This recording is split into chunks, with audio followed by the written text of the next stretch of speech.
In the history of British crime, some names are just whispers, but others are a thunderstorm. The Essex Boys were a full-blown hurricane. Their reign in the 1990s was a messy, brutal mix of ecstasy, ambition, and violence that ended, quite literally, in a shower of shotgun pellets. At the center of it all was one man, Tony Tucker. He wasn't just another gangster. He was a master of fear. He took the business of nightclub security and twisted it into a criminal empire built on raw intimidation. His name meant you were about to get hurt, and his presence meant trouble was coming. This is the story of how Tony Tucker, a doorman with big ideas, climbed a ladder of violence to become the most feared man in Essex, and how that very reputation led him to a cold, lonely death on a remote farm track. December 7th, 1995.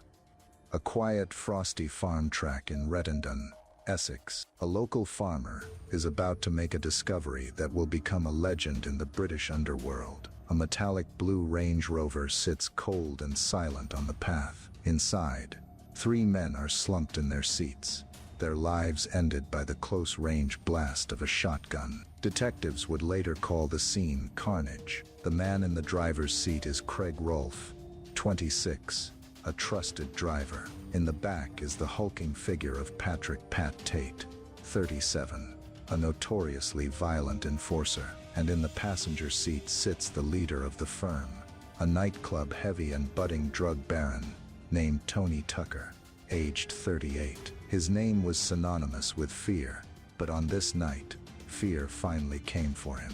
To understand how Tucker got so powerful and why he ended up executed in a field, we have to go back to the beginning.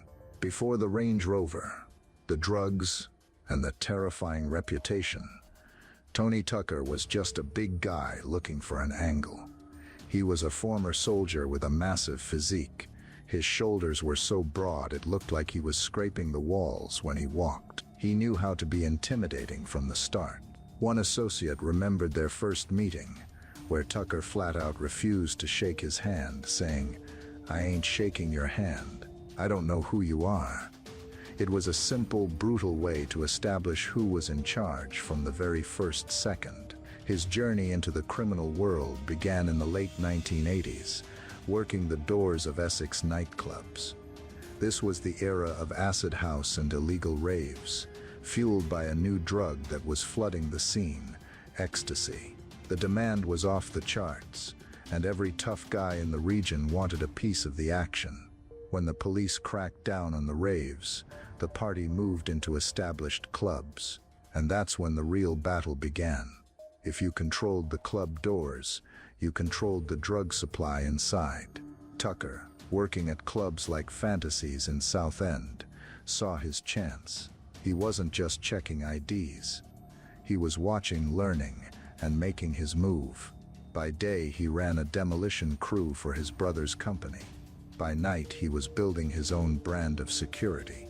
It was during this time that he joined forces with another major player on the Essex door scene, a sharp operator and former bouncer named Bernard O'Mahony. This partnership would be the foundation of Tucker's empire. The partnership between Tony Tucker and Bernard O'Mahony was the perfect storm of brains and brawn.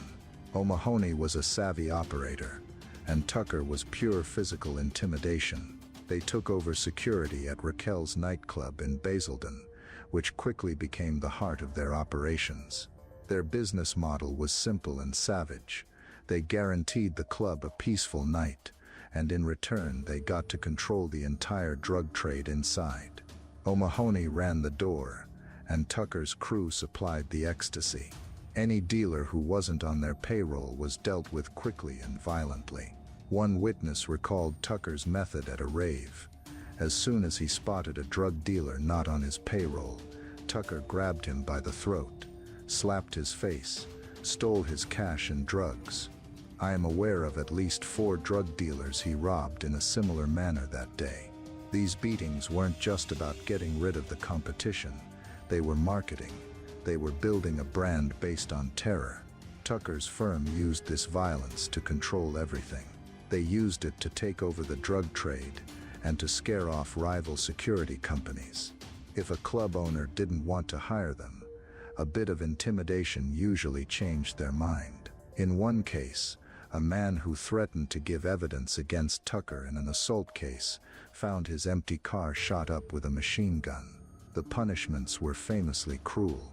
Someone who crossed them could be dragged into an alley and beaten senseless with knuckle dusters and baseball bats, sometimes getting stabbed dozens of times. They perfected the punishment beating, which wasn't meant to kill, but to inflict as much pain and public humiliation as possible. This is how reputations were made. Word of these beatings spread like a virus through the Essex underworld, cementing Tony Tucker's status. He was no longer just a doorman.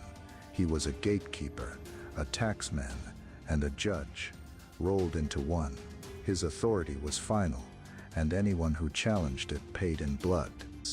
Tony Tucker was the imposing face of the operation, but his power was multiplied by the two men who stood with him, Patrick "Pat" Tate and Craig Rolfe. Together they projected an aura of being untouchable. Tucker was the boss, who also handled security for boxing champion Nigel Benn, which gave his criminal activities a thin veneer of celebrity glamour. Tate was the psycho enforcer who would carry out the beatings people only whispered about. Rolfe was the loyal soldier, always there. Their combined reputation was more powerful than any single punch.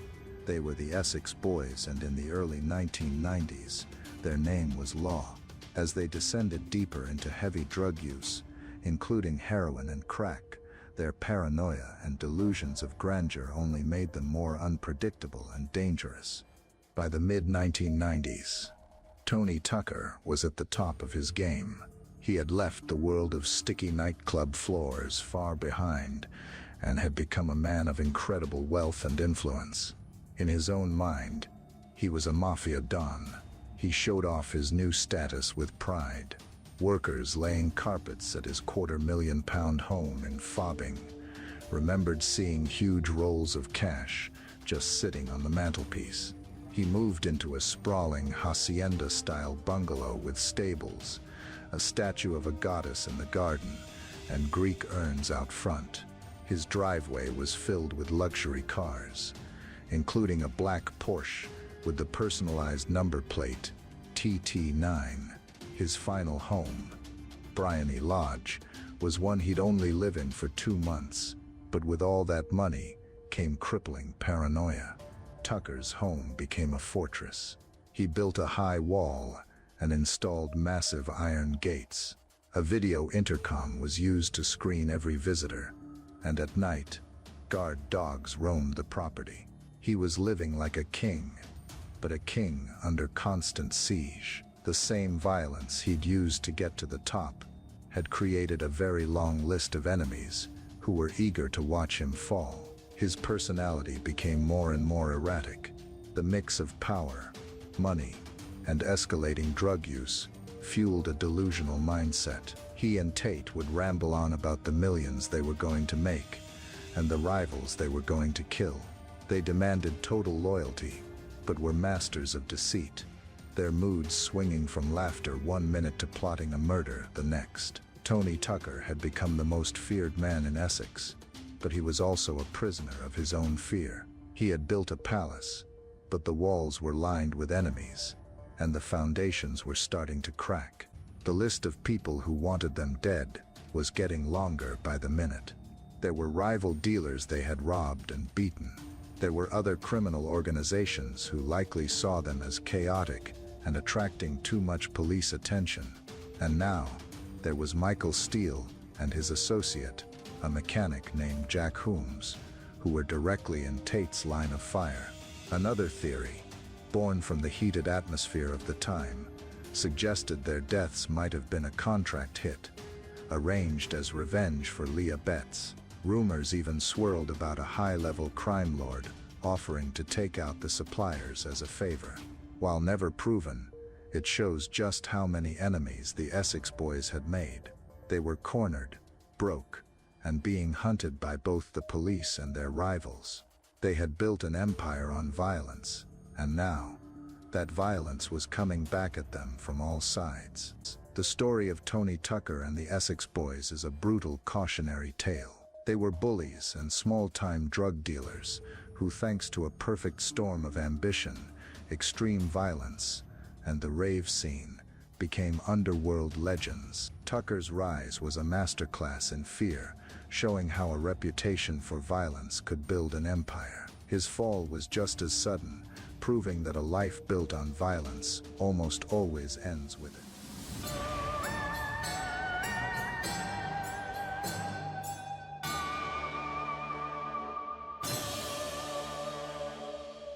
How does a bullied kid from a troubled home become a hardened gangster, only to be executed in a field? To understand the man, we have to go back to the beginning.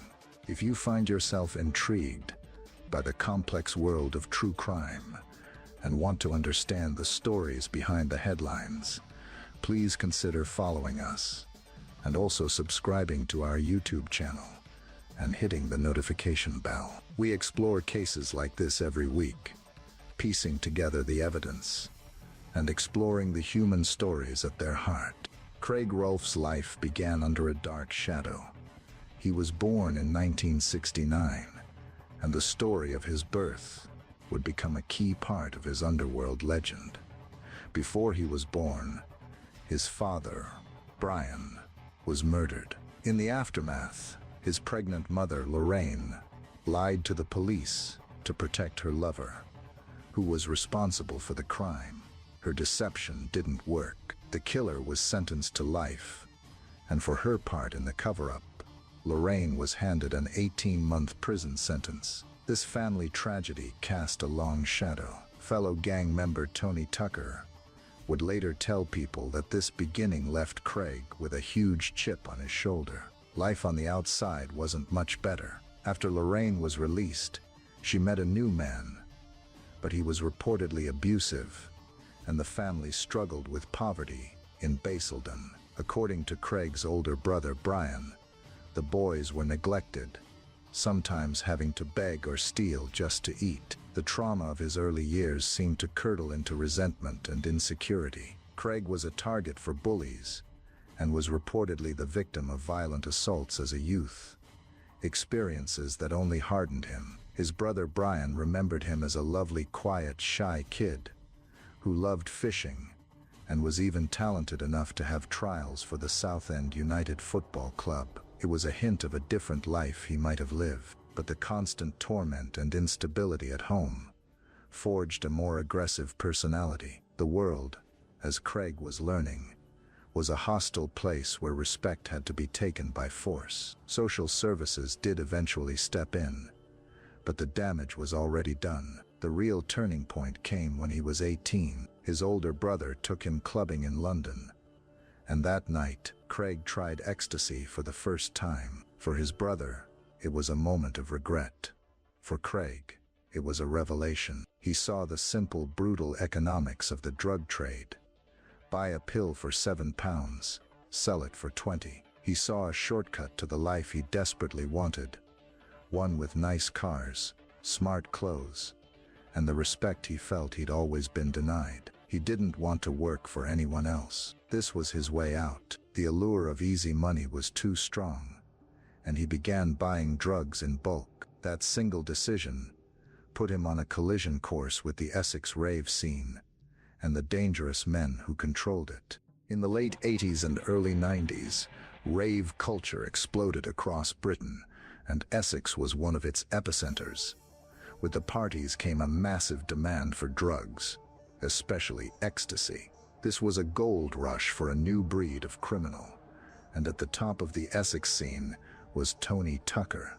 Tucker was a formidable and ruthless figure who ran a security firm controlling the doors of the area's most popular nightclubs. This gave him the perfect cover to oversee a violent and very profitable drug trafficking operation. It was inevitable that Craig Rolfe, now an ambitious young dealer, would cross paths with him. At first, Rolfe was just another supplier, But Tucker saw potential in the intense, hungry kid with a chip on his shoulder. Rolfe was loyal and had a capacity for violence, both essential traits in their world. He was quickly pulled into Tucker's firm. Tucker became his mentor, even paying Rolfe's mortgage. In return, Rolfe became his trusted runner, driver, and gopher. He was, as one account described, fiercely loyal and quite possessive of Tucker. Officially, Rolfe was a director of Tucker's security company,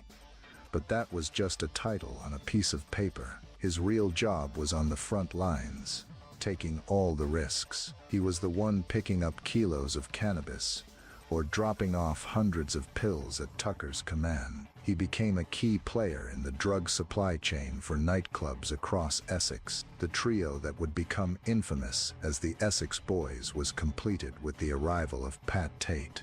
By this point, Craig was living a double life. He was with his long-term girlfriend, Donna Jaggers, in a quiet commuter town, and they had a daughter who was just 7 years old when he was killed. This picture of family life was funded entirely by crime. Neighbors described the family as secretive, and the constantly changing series of high-end cars in the driveway led to rumors of car theft. On one occasion, police were even seen taking a car apart on his property. His role as an enforcer meant he was part of the gang's dirty work. In one scam, a dealer brought them £18,000 worth of cannabis to sell. Tucker and Rolfe drove the man to Birmingham, where Tucker claimed he had a buyer. Tucker vanished with the drugs, only to return empty-handed, claiming they'd been busted by the police. There was, of course, no police record of any bust. The dealer knew he'd been robbed,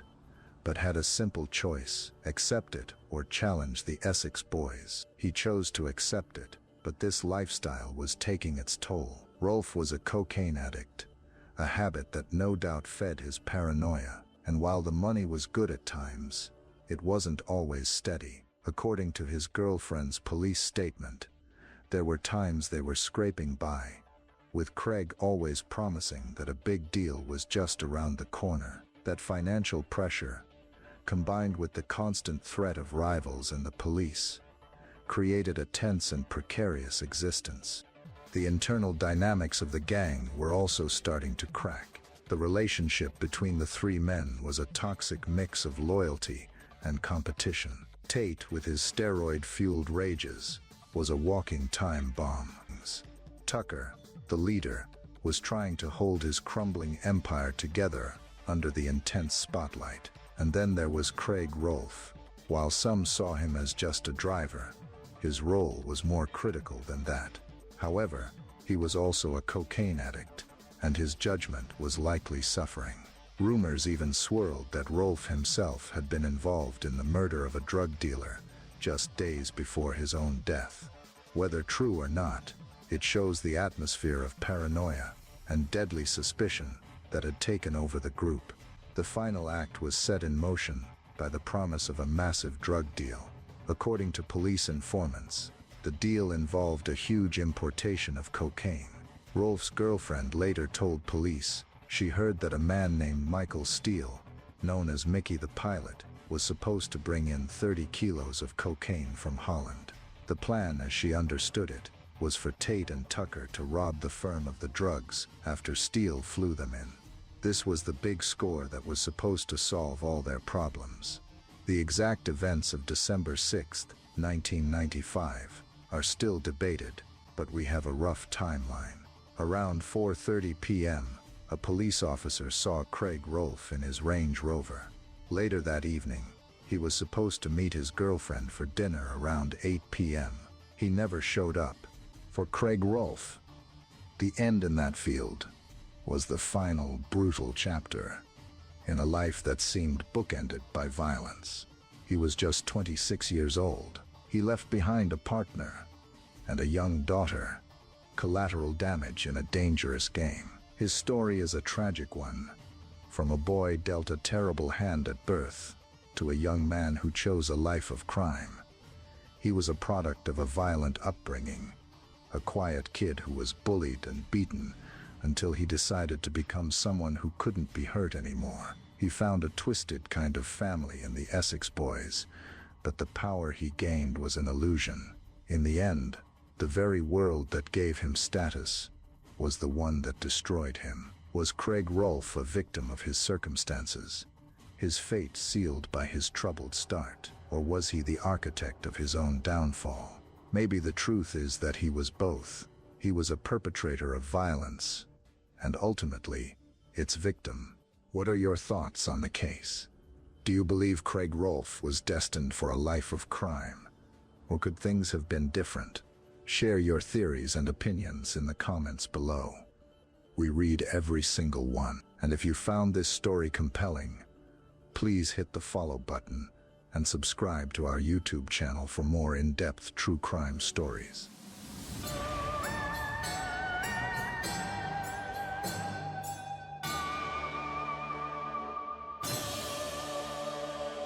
Before the Essex Boys, before the Rettendon murders, a name was already whispered with fear in the underworld. Tate, a man whose reputation for psychotic rage and raw brutality was infamous long before that final bloody morning. But to understand the bloodbath on that winter day, you have to go back, before the drugs, before the nightclubs, before the gang. You have to trace the origins of the man himself, because the seeds of that violence were planted long before. This is the story of how a troubled boy from Essex became one of the most feared gangsters of his generation. This is the making of a monster.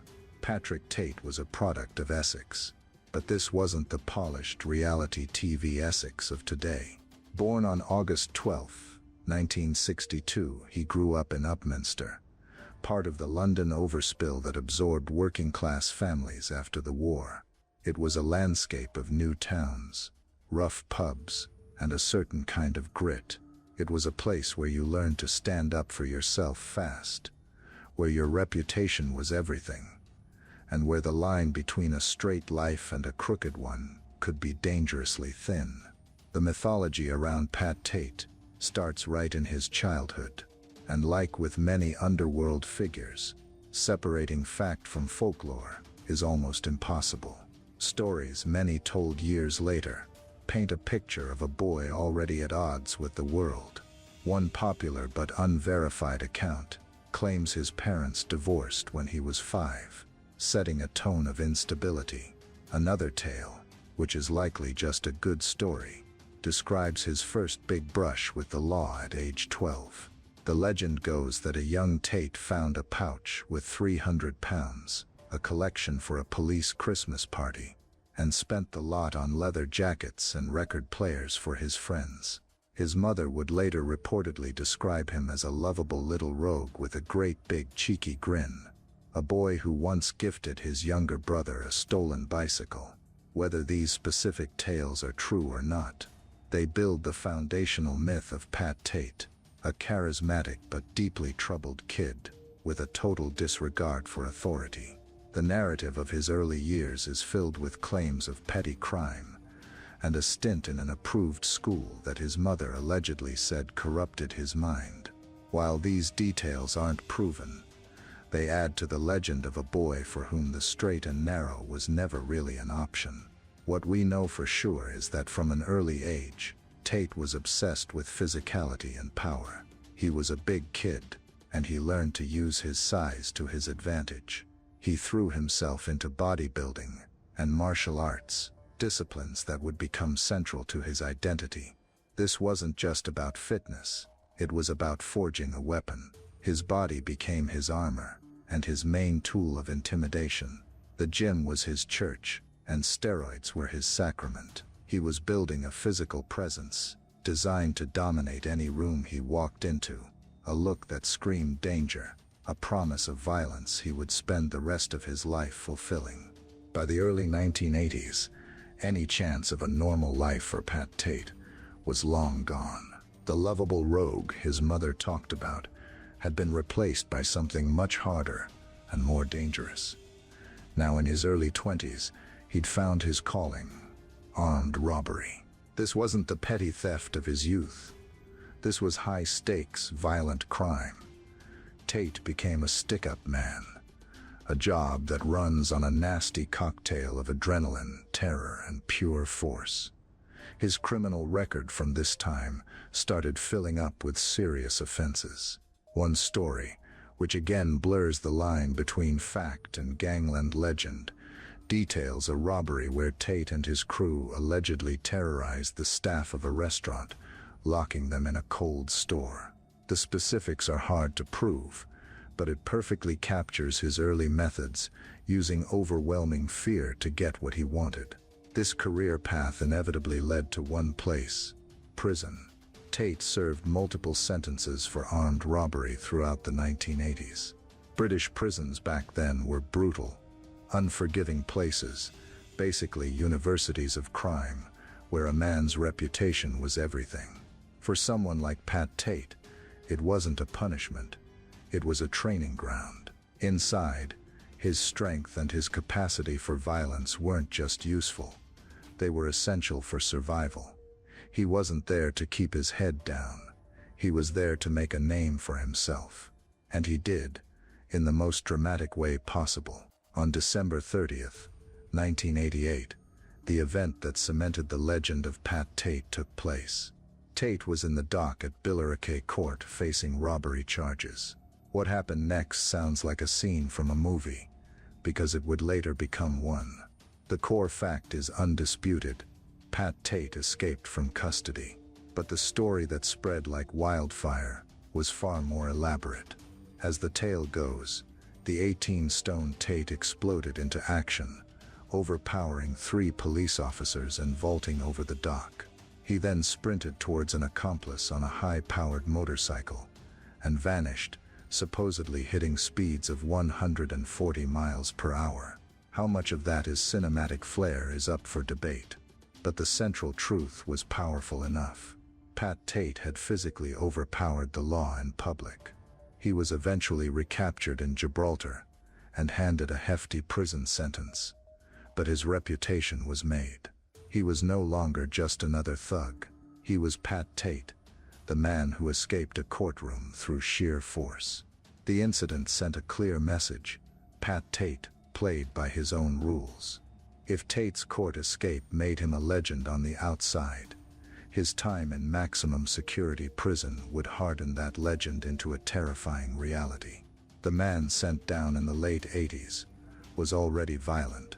The man who would come out in the early 90s was something else entirely: a calculated and connected predator. Prison life runs on a brutal code of power and respect, and for Tate, this was a natural habitat.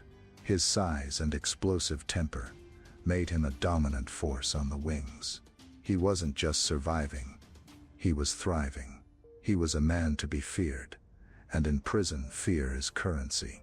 It was during this time that Tate supposedly forged the most important connection of his criminal career.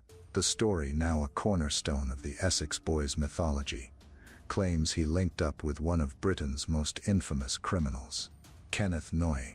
Noye was a figure involved in the legendary Brink's Mat gold bullion robbery, and was criminal royalty. According to underworld accounts, Tate became Noye's personal minder inside prison. For Noye, having Tate's muscle was a huge asset. For Tate, the association was priceless. It gave him status and a front-row seat to the thinking of a top-tier criminal. The most crucial part of this prison legend involves a business plan. The rave scene was exploding, and with it, a massive demand for ecstasy. Tate saw that drugs were the future. The story goes that he convinced Noye to invest in this new market, proposing a plan to import ecstasy directly from Holland. As the unverified but persistent tale claims, Noye put up £30,000, and the venture was a huge success. This story marks a pivotal moment in Tate's mythos. It was his supposed transition from pure muscle to a man with a business plan. He had seen the future, and it was in little white pills. But prison was also poisoning him.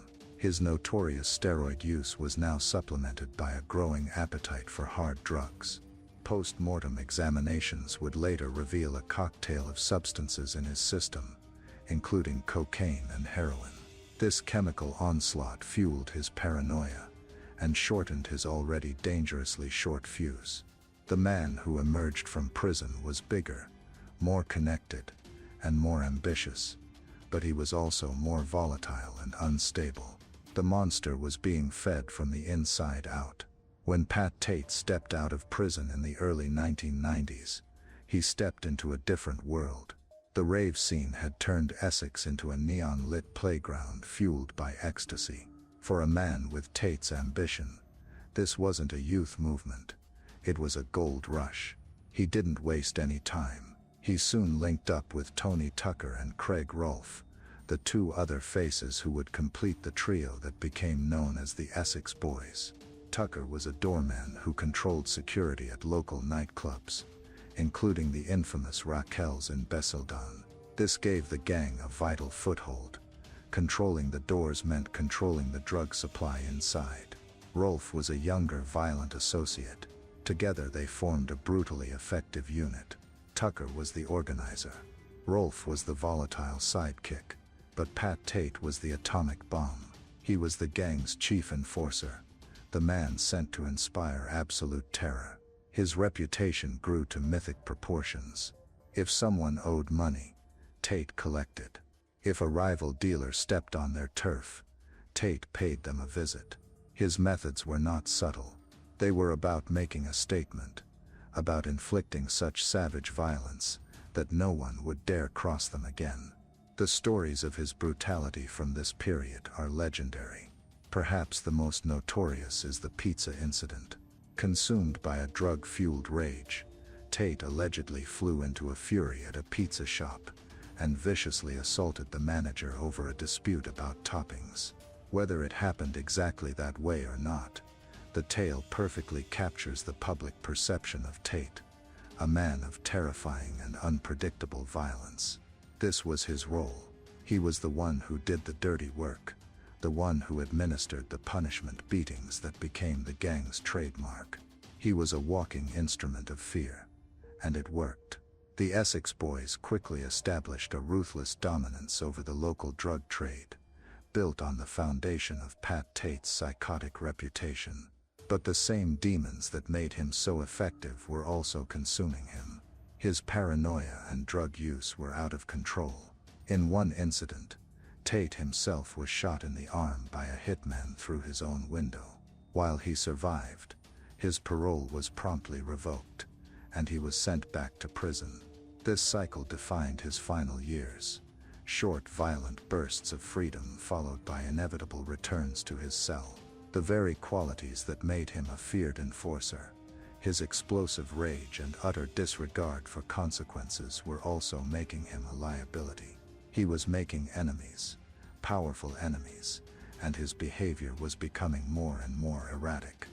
By the winter of 1995, the storm that Tate had been brewing his entire life was about to break. His paranoia was at an all-time high. The Essex Boys' violent takeover of the drug trade had left a long list of enemies. Tensions were simmering. In the cold logic of the underworld, they had become more trouble than they were worth. So what creates a monster like Tate? Was it an unstable childhood? Was it the brutalizing environment of Britain's toughest prisons? Was it the intoxicating power of steroids and drugs? Or was there always a seed of darkness inside him just waiting for the right moment to grow? The truth is likely a mix of all these things. Tate was a product of his time, his environment, and his own choices. He actively built a persona of fear, weaponizing his own rage to claw his way to the top of a vicious criminal world. His story is a chilling look into the heart of the British underworld, a brutal cautionary tale of a life consumed by violence. The legend of the Essex Boys will forever be tied to that cold country lane in Rettendon, but the making of their most fearsome member began long before, on a path paved with aggression, ambition, and an insatiable appetite for destruction. For more stories about Britain's most notorious criminal figures and the complex cases that define their world, make sure you follow us and also check out our YouTube channel.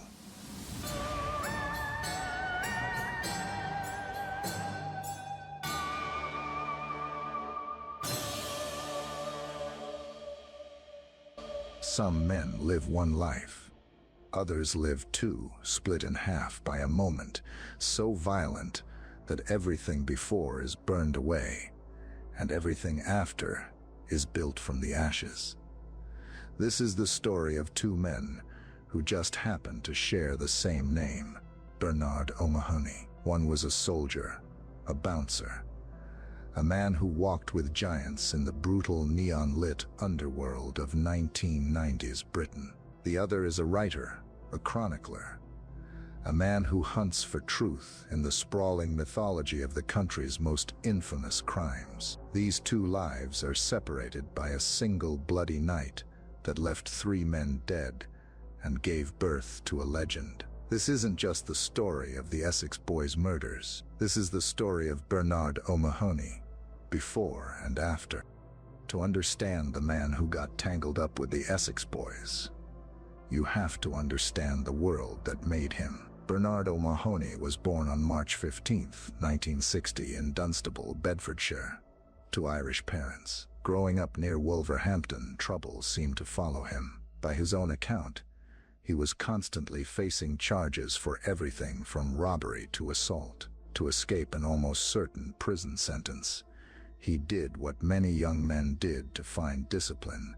He joined the British Army. This was the early 1980s, and his service included a tour in Northern Ireland during the Troubles. It was a world of constant low-level warfare, where survival meant being vigilant and violence was always just around the corner. That kind of experience changes you. It gives you a certain code, a capacity for endurance, and a sharp understanding of the thin line between order and chaos. The skills he learned on the streets of Northern Ireland, navigating threats and valuing loyalty, would be eerily useful in the life that was waiting for him. After 3 years, he left the army, a man shaped by military discipline, but marked by conflict. The return to civilian life was jarring. He traveled, worked in building and security, and even spent time as a gun-toting doorman in Johannesburg, South Africa. But it was back in 90s Britain, in a county about to become infamous, that his first life would truly take shape. So how did a former soldier end up at the heart of the country's most notorious gangland saga? The answer was waiting for him on a nightclub door. The doorman, the late 80s and early 90s, saw the explosion of rave culture in Britain. Acid house music and a new drug, ecstasy, transformed the nightlife scene. And Essex was the epicenter. Towns like Basildon became hubs for this energetic and incredibly profitable new world. At the heart of it all was a legendary club, Raquel's. It was here, working the doors, that Bernard O'Mahony found his calling. Working security at a club like Raquel's wasn't just about checking IDs. The doormen were the gatekeepers to a world overflowing with cash and drugs. They decided who got in, who was protected, and who got thrown out. Power, respect, and fear were the currencies.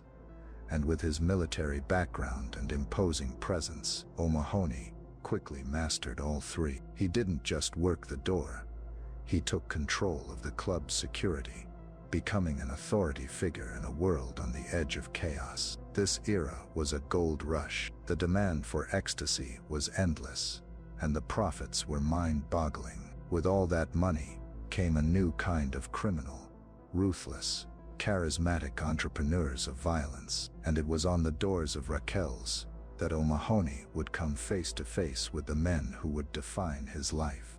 The associate. In nightclub security, alliances are everything. To control a door, you need muscle. But more than that, you need a reputation.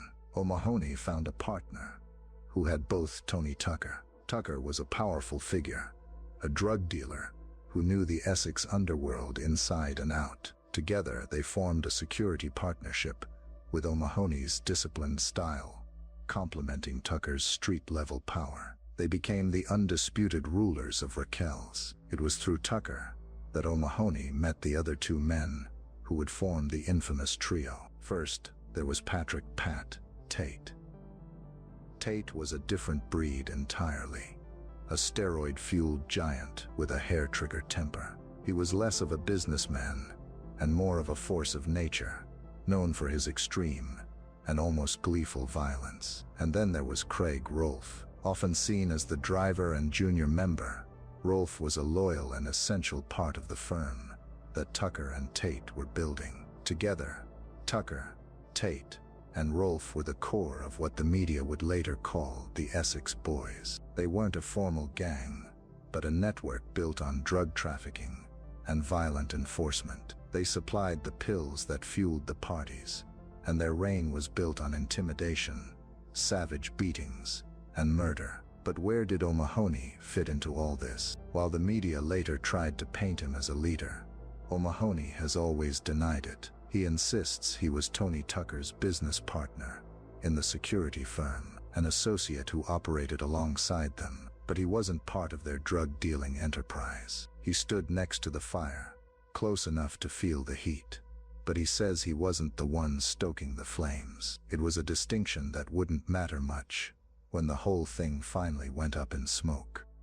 The escalation. The early 90s were the boom years. The money poured in, the firm's power grew, and their reputation spread across the southeast of England. Their business model was simple: control the drug supply and eliminate anyone who got in the way. But as the stakes got higher, so did the paranoia.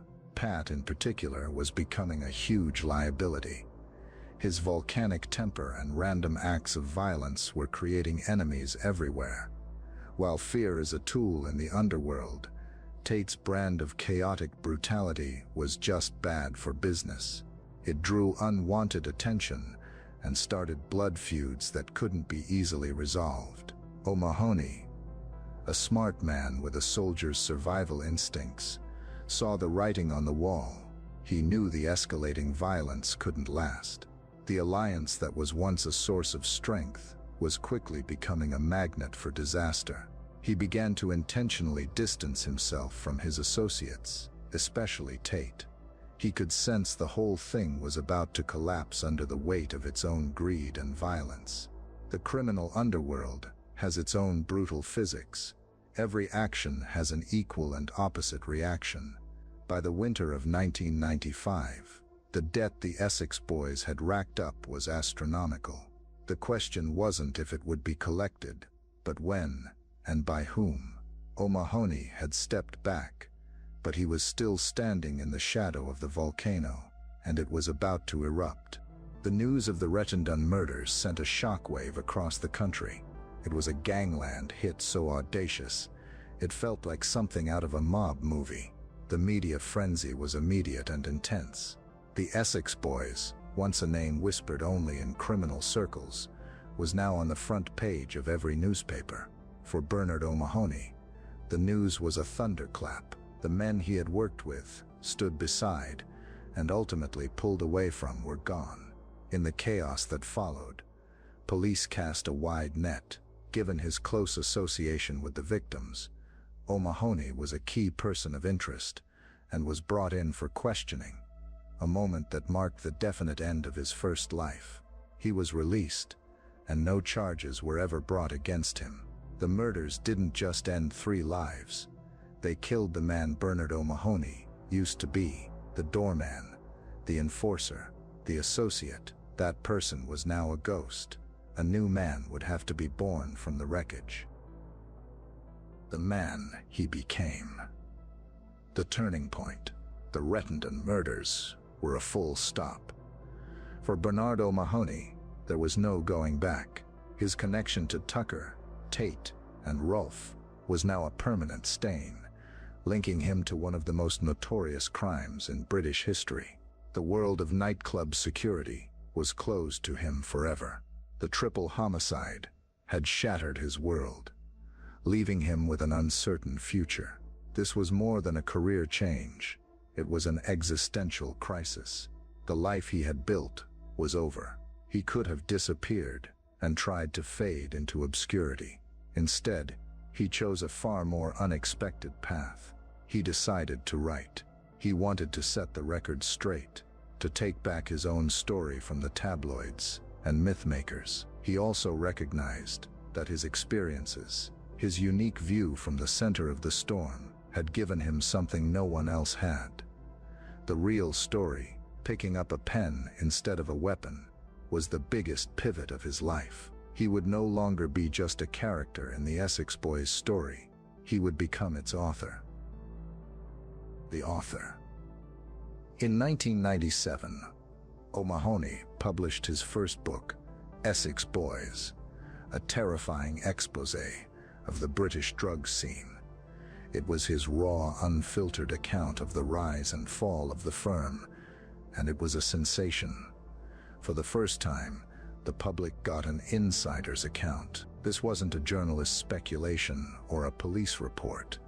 It was a story told by a man who had been there. Essex Boys became a bestseller, and the foundational text for the legend that would grow around the murders. It catapulted O'Mahony into the public eye in a totally new way.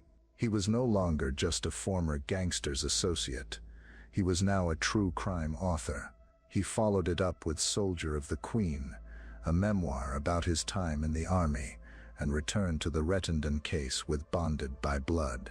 Through his writing, O'Mahony performed a strange kind of alchemy. He took the violent past he lived and spun it into literary success. He found a way to monetize his experience and turn his proximity to violence into a legitimate career. His books were successful because they felt real, filled with details only someone who was there could know. The man who once enforced the underworld's unwritten rules was now writing its history.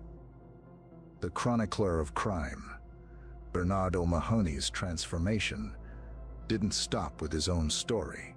He quickly became the go-to expert for documentaries and shows exploring British crime, especially the Rettendon murders. He was a natural, articulate storyteller, and his appearance on shows like Danny Dyer's Deadliest Men fascinated mainstream audiences. As the Essex Boys myth expanded into film, so did his involvement. The 2000 film Essex Boys, starring Sean Bean, was directly inspired by the events.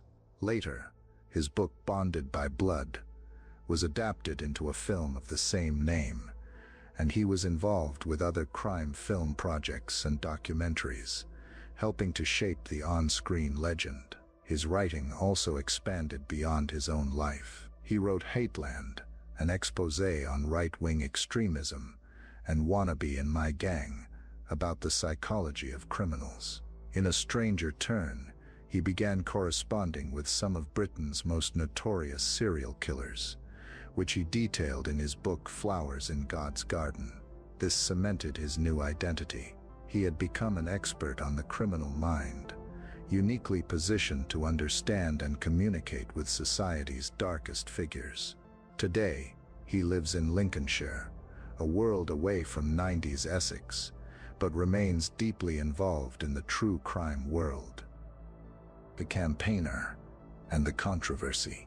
O'Mahony's second life hasn't been without controversy. A perfect example is the case of Alison Shaughnessy's murder in 1991. Initially, O'Mahony was a vocal campaigner for the release of the Taylor sisters, who were convicted of the crime, believing they were innocent. But his involvement took a dramatic turn. After campaigning for her release, he began an affair with Michelle Taylor, one of the sisters. He later said her obsessive behavior and certain comments made him deeply suspicious. His doubts grew until, he claims, he found a letter that seemed to confirm her guilt. He confronted her, and he says she confessed to the murder. This was another huge turning point. The man who had fought for her freedom was now convinced of her guilt. He detailed the entire sordid affair in his book The Dream Solution and completely reversed his position, campaigning to have the Taylors reconvicted. This episode reveals the tangled nature of his post-underworld life. He became a self-styled crusader for justice, but the path was morally murky. It also showcased a new tactic he would use again, using correspondence and relationships to draw out confessions.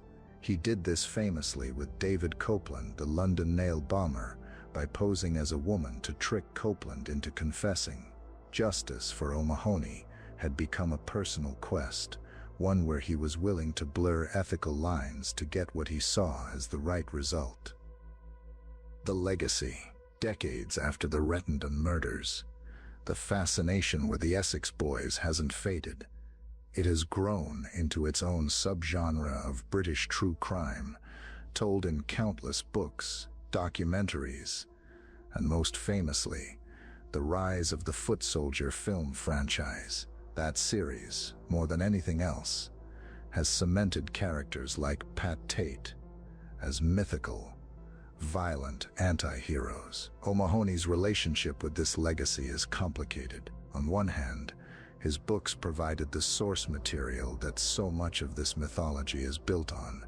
He's an architect of the legend. On the other, he often acts as its chief debunker, using his platform to set the record straight and complain about the glorification of the grim reality he knew. A key part of his legacy is his relentless campaign regarding the Rettendon convictions. He has never wavered in his belief that Mick Steele and Jack Holmes are innocent, or at least that their convictions are unsafe. Recent developments have brought this issue roaring back. Jack Holmes was released on license in 2021. In early 2025, it was confirmed that Michael Steele, then 82 years old, would also be released on license. In February 2025, it was reported that the Criminal Cases Review Commission had received new applications to undertake another review of their convictions. This ongoing legal saga proves that the final chapter on the Rettendon murders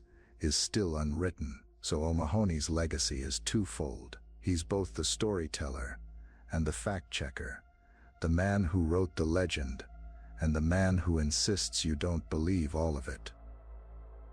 The life of Bernard O'Mahony is a study in transformation. It's the story of a man who survived a world that usually eats its own. The first O'Mahony, the soldier, the bouncer, was a product of violent environments. That life ended on a farm track in Rettendon. The second O'Mahony, the author, the campaigner, was born from the chaos. He built a new identity not by running from his past, but by dissecting it, packaging it, and selling it. He traded the currency of fear for the currency of information. His journey says a lot about our own fascination with crime. We're drawn to the darkness, but we prefer to watch it from a safe distance. O'Mahony is our guide, a man who can take us into the abyss and bring us back out, because he's actually lived there. His life shows that you can leave the underworld, but it never really leaves you. The two lives of Bernard O'Mahony raise a final question. Can you find redemption by telling the story of your sins? Or does telling the story just bind you to them forever, making you the eternal keeper of a dark and violent history? What are your thoughts on the Essex Boys case and Bernard O'Mahony's journey? Do you believe Steele and Holmes are innocent? Let us know in the comments below. And if you found this deep dive fascinating, be sure to hit that follow button, and please do subscribe to our YouTube channel and ring the notification bell for more stories like this. Thanks for listening.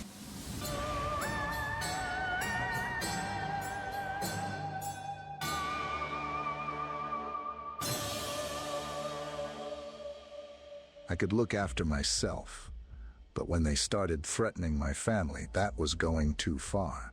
I went out and got myself a gun and a bulletproof jacket, and went after them. I had it in my mind that I was going to kill them. These are the words of Steve Nipper Ellis, a man who stood at the epicenter of one of Britain's most violent gangland sagas. His story isn't just one of crime and consequence.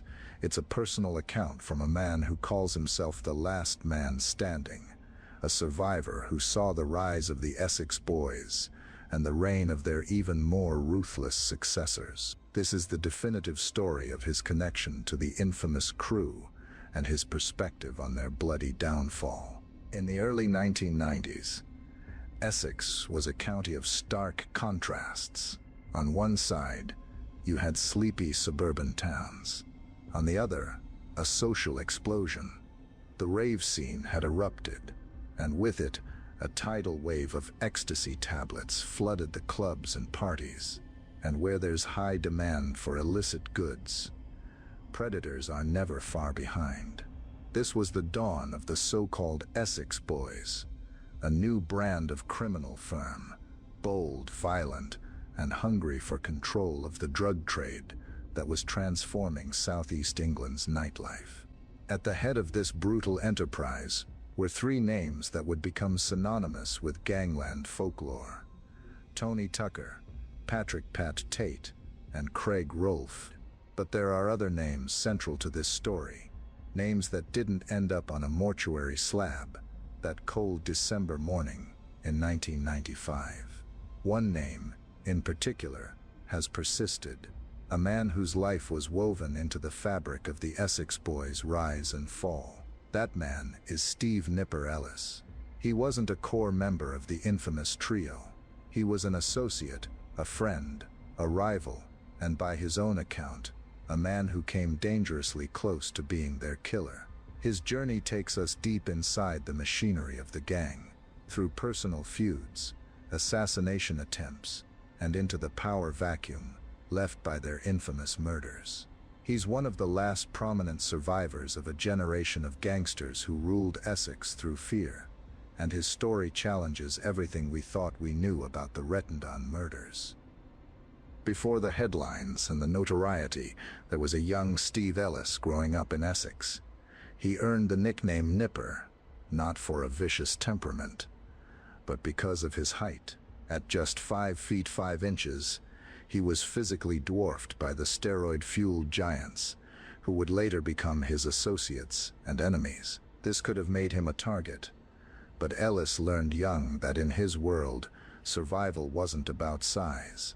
It was about reputation and a willingness to cross lines others wouldn't. His father, Sid Ellis, was a man who lived by his own code, a criminal with a history of robberies, who spent time in and out of prison. For young Steve, his father was a figure he worshipped. Crime wasn't an abstract concept.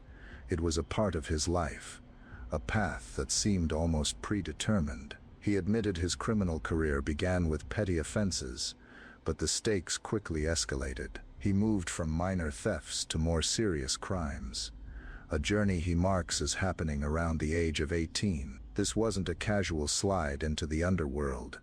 It was a conscious hardening, a decision to adopt the tools of the trade needed to survive in the violent world of Essex. His first significant encounter with the justice system landed him on remand in Chelmsford Prison for 15 months. It was here that a pivotal connection was forged. In a cell next to him was a man who would come to define a chapter of his life: Pat Tate. Tate was already a notorious figure, serving a sentence for robbery. Inside, away from the power dynamics of the street, they formed a friendship. They trained together, talked, and built a bond. Ellis, who had entered prison as a 9-stone teenager, started using steroids and dedicated himself to bodybuilding, emerging a transformed man. When he was released in 1991, the friendship with Tate, still inside, endured. Ellis would visit him, solidifying a bond that would soon be tested by money,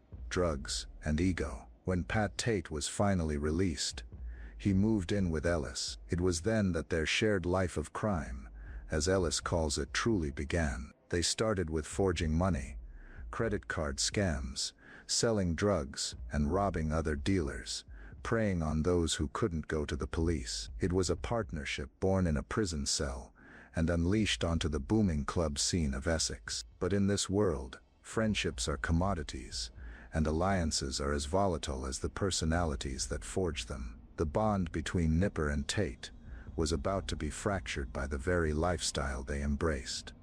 While Nipper Ellis was finding his feet, the trio of Tony Tucker, Pat Tate, and Craig Rolfe were cementing their fearsome reputation. They weren't just drug dealers, they were a phenomenon. The media would later give them the now legendary name, the Essex Boys.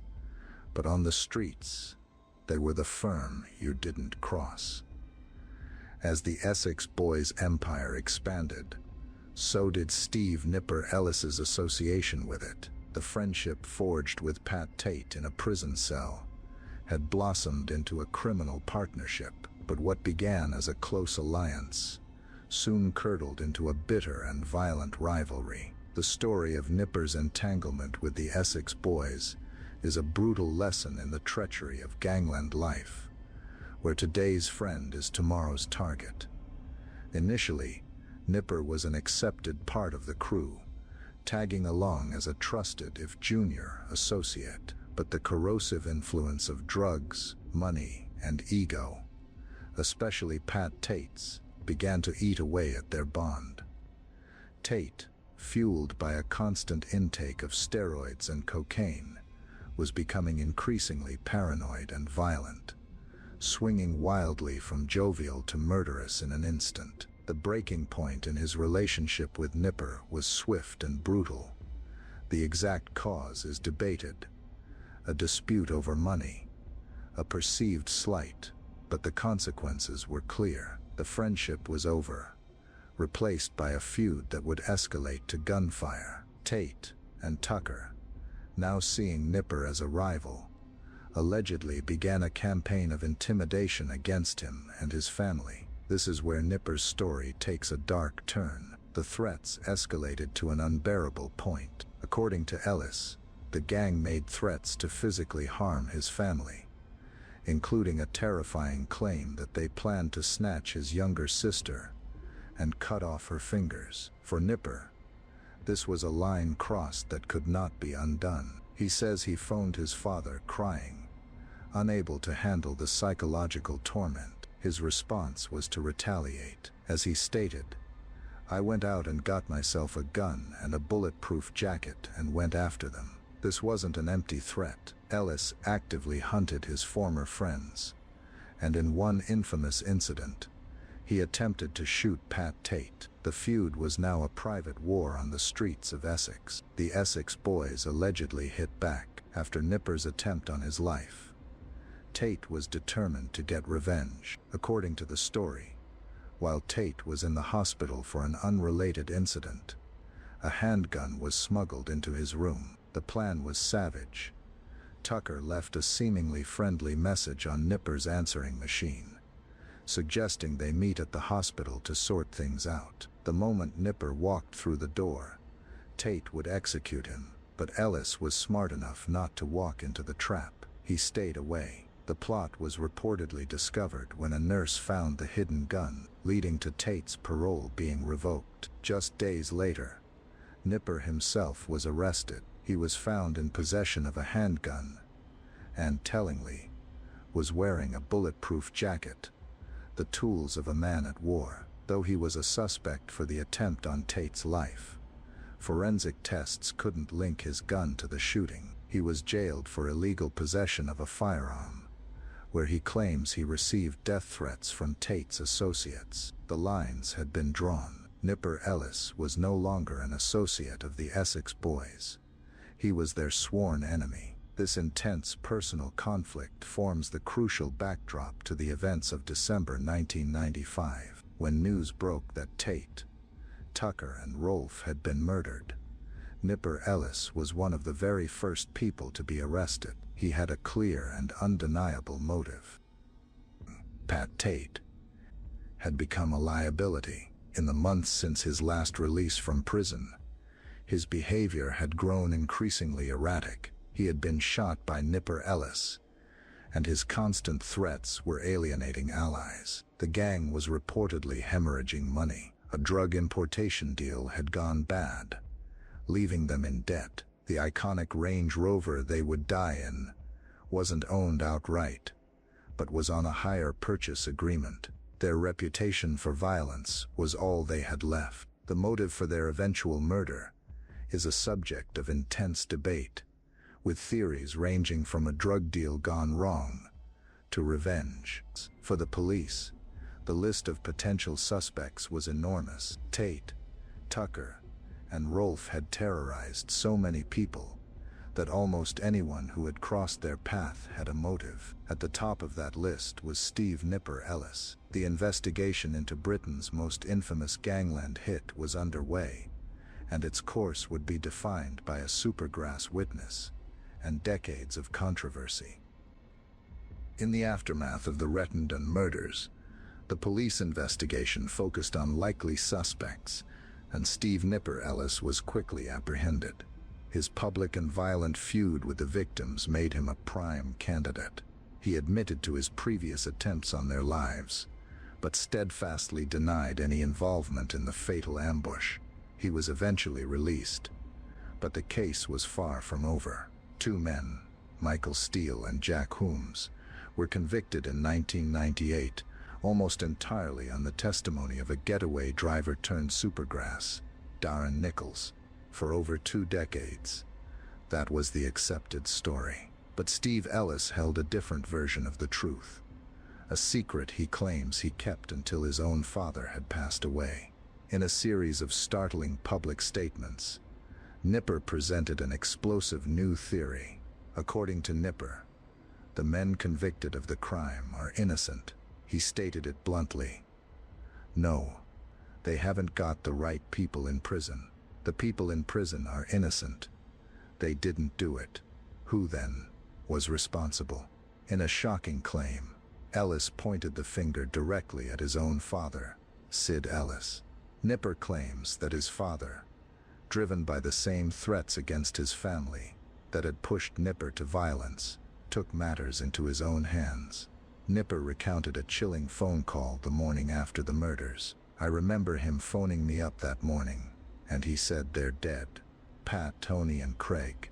Got them. I just started crying. I thought he was going to get nicked. As he was telling me, he was laughing. He insists he is only telling the story now because his father has passed away." This dramatic and uncorroborated revelation throws the entire case into a different light. It provides an alternative motive, not a drug deal, but a father's brutal revenge. These claims have, unsurprisingly, been met with intense interest and deep skepticism. Essex police have acknowledged they are aware of Ellis's statements, but have maintained that the case was subject to an exhaustive investigation. The convictions of Steele and Holmes have been reviewed multiple times without being overturned. Meanwhile, the families of the convicted men, who have always protested their innocence, saw Ellis's confession as a potential breakthrough. Nipper's perspective adds another layer of mystery. His story is that of a miscarriage of justice, where 2 men were wrongly imprisoned, while the real killer, his own father, died a free man. Whether his account is the final, hidden truth, or a self-serving piece of gangland myth-making, remains a central part of the Essex Boys' legacy. The execution of Tate, Tucker, and Rolfe in 1995 didn't end the violence in Essex.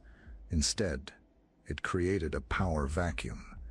With the top tier of the county's most feared firm eliminated, a bloody scramble for control of their drug empire began. This is where Steve "Nipper" Ellis's story continues, cementing his status as a key player in the next chapter of Essex's criminal underworld. He survived the reign of the Essex Boys, only to become a figure in the rise of their successors, a crew known as the New Generations. This new gang was by many accounts even more ruthless. They moved quickly to seize control of the drug routes left vacant, and for years they held a grip on the criminal landscape of Essex. Nipper Ellis, having survived his war with the original trio, found himself involved with this new enterprise. He was a partner in a new firm alongside individuals like Malcolm Walsh, Damon Alvin and Ricky Percival, continuing the legacy of intimidation established by Tate and Tucker. The names had changed, but the business remained the same. The reign of the new generation was marked by the same brutality. The description of their activities is stark. Intimidation, violence, and murder were the tools of their trade. One notable victim of the ensuing gang wars was Dean Boshell, who was lured to a set of allotments, beaten and shot execution style. This was the world Nipper Ellis now inhabited, a world of paranoia where life was cheap. The internal dynamics of this new gang were just as treacherous. Associates turned on each other. Figures like Damon Alvin would eventually turn super grasses, providing evidence to the police in exchange for disappearing into witness protection. This cycle of violence and betrayal was the defining characteristic of the underworld. Nipper's involvement with the new generation demonstrates his remarkable capacity for survival in an environment where longevity is rare. He had navigated the fall of one of Britain's most notorious gangs and emerged not only alive but as a figure in the one that replaced it. As his book title proclaims, he was the last man standing. The cycle of violence that began with the Essex Boys continued under the banner of the new generation. But no criminal empire is built to last. The same forces that brought down the original firm, internal betrayal and police pressure, eventually caught up with their successors. The intricate web of crime they had woven began to unravel. Persistent police operations targeted the gang's infrastructure. Key members were arrested, and the code of silence was shattered by informants. Just as Darren Nichols' testimony had been crucial in the Rettendon case, the new generation was dismantled, in part by its own members turning super grass. Steve Nipper Ellis, the man who had survived it all, watched as this second empire crumbled. He had navigated the deadly politics of two of Britain's most dangerous gangs, coming perilously close to being both a murder victim and a murderer himself.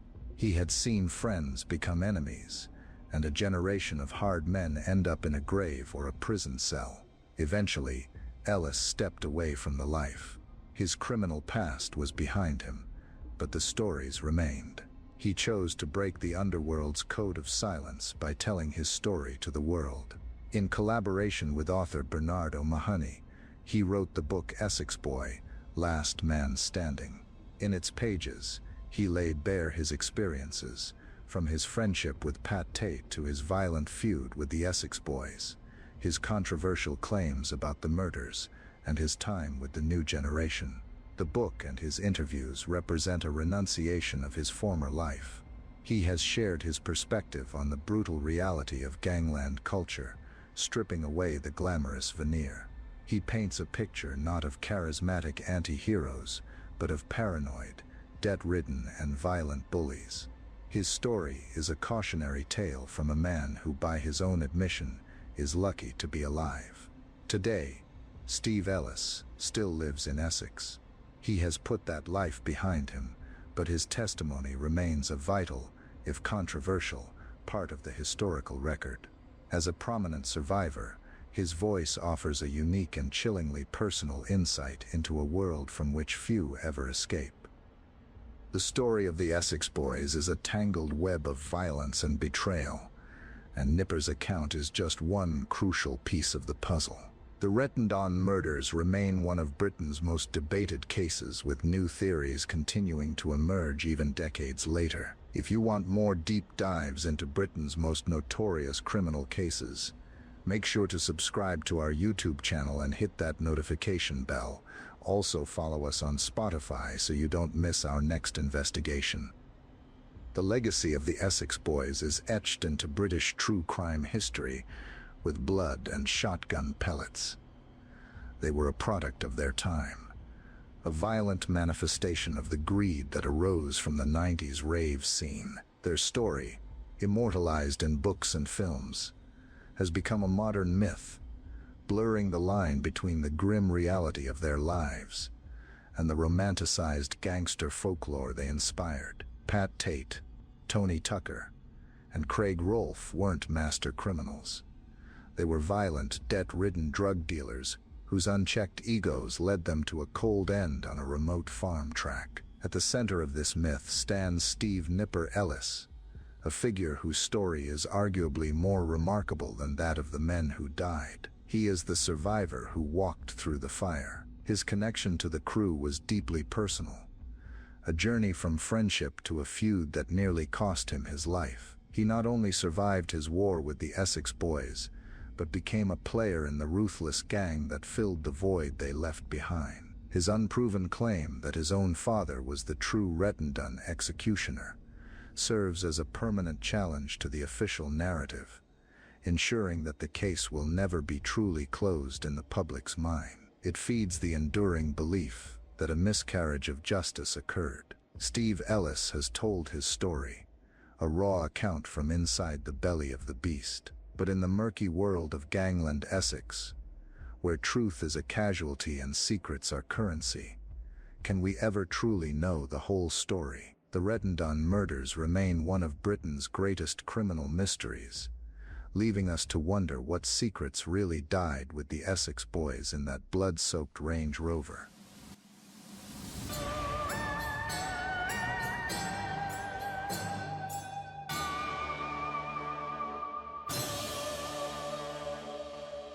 On the bitter cold morning of December 7th, 1995, a farmer out on his rounds made a grim discovery on a quiet, snow-dusted farm track in Rettendon, Essex. A metallic blue Range Rover sat silent against the gray winter sky, its engine cold. Inside, 3 men were slumped in their seats, executed with brutal close-range efficiency.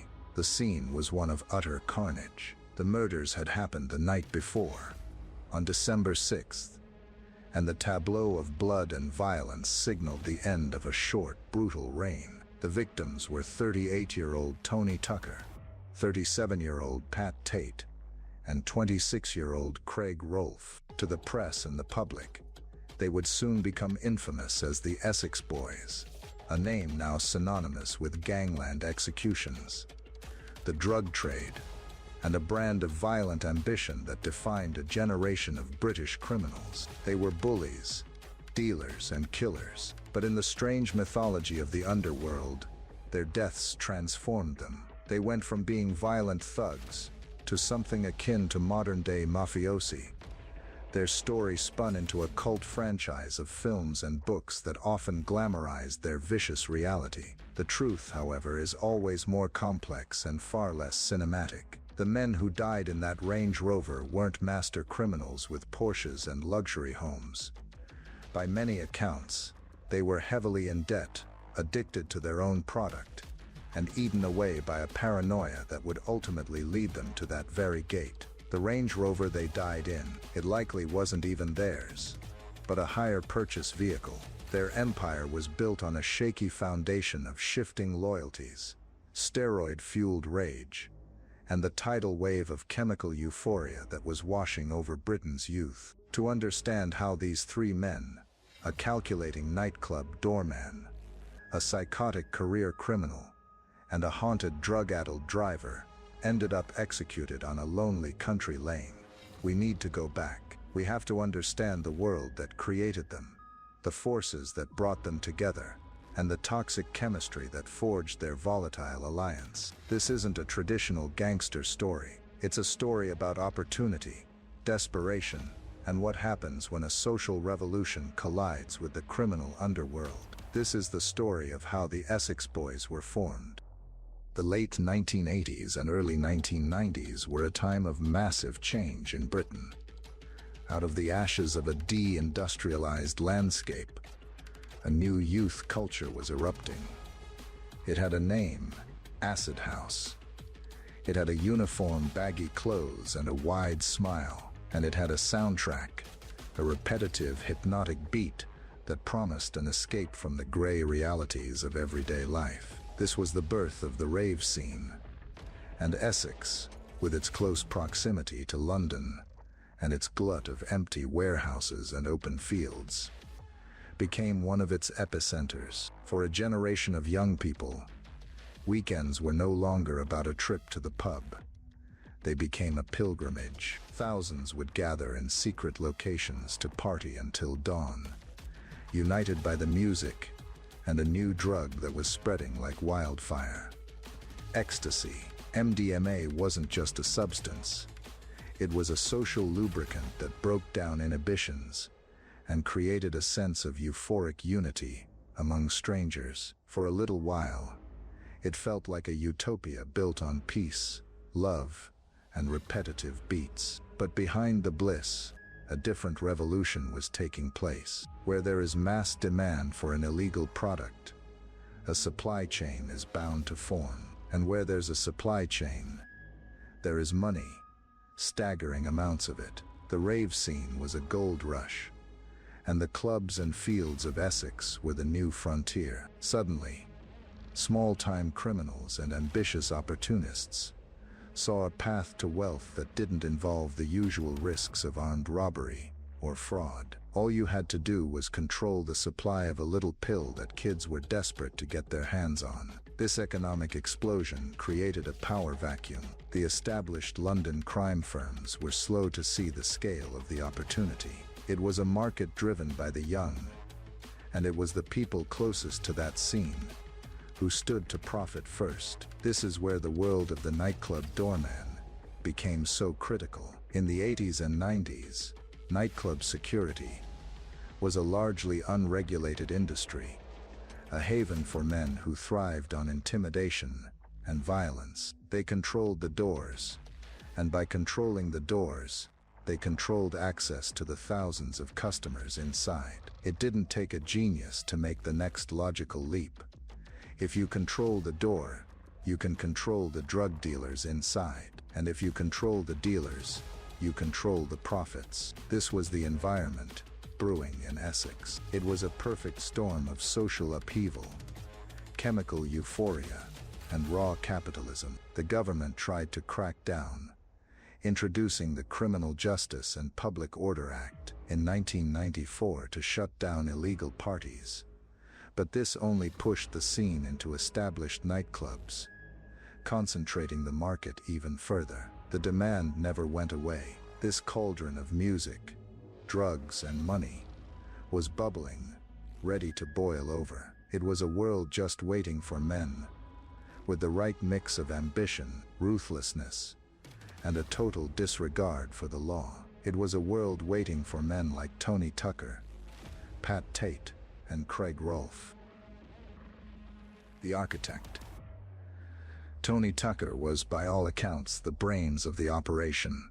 At 38, he was the oldest of the trio, and carried himself with an air of authority that went beyond just his physical presence.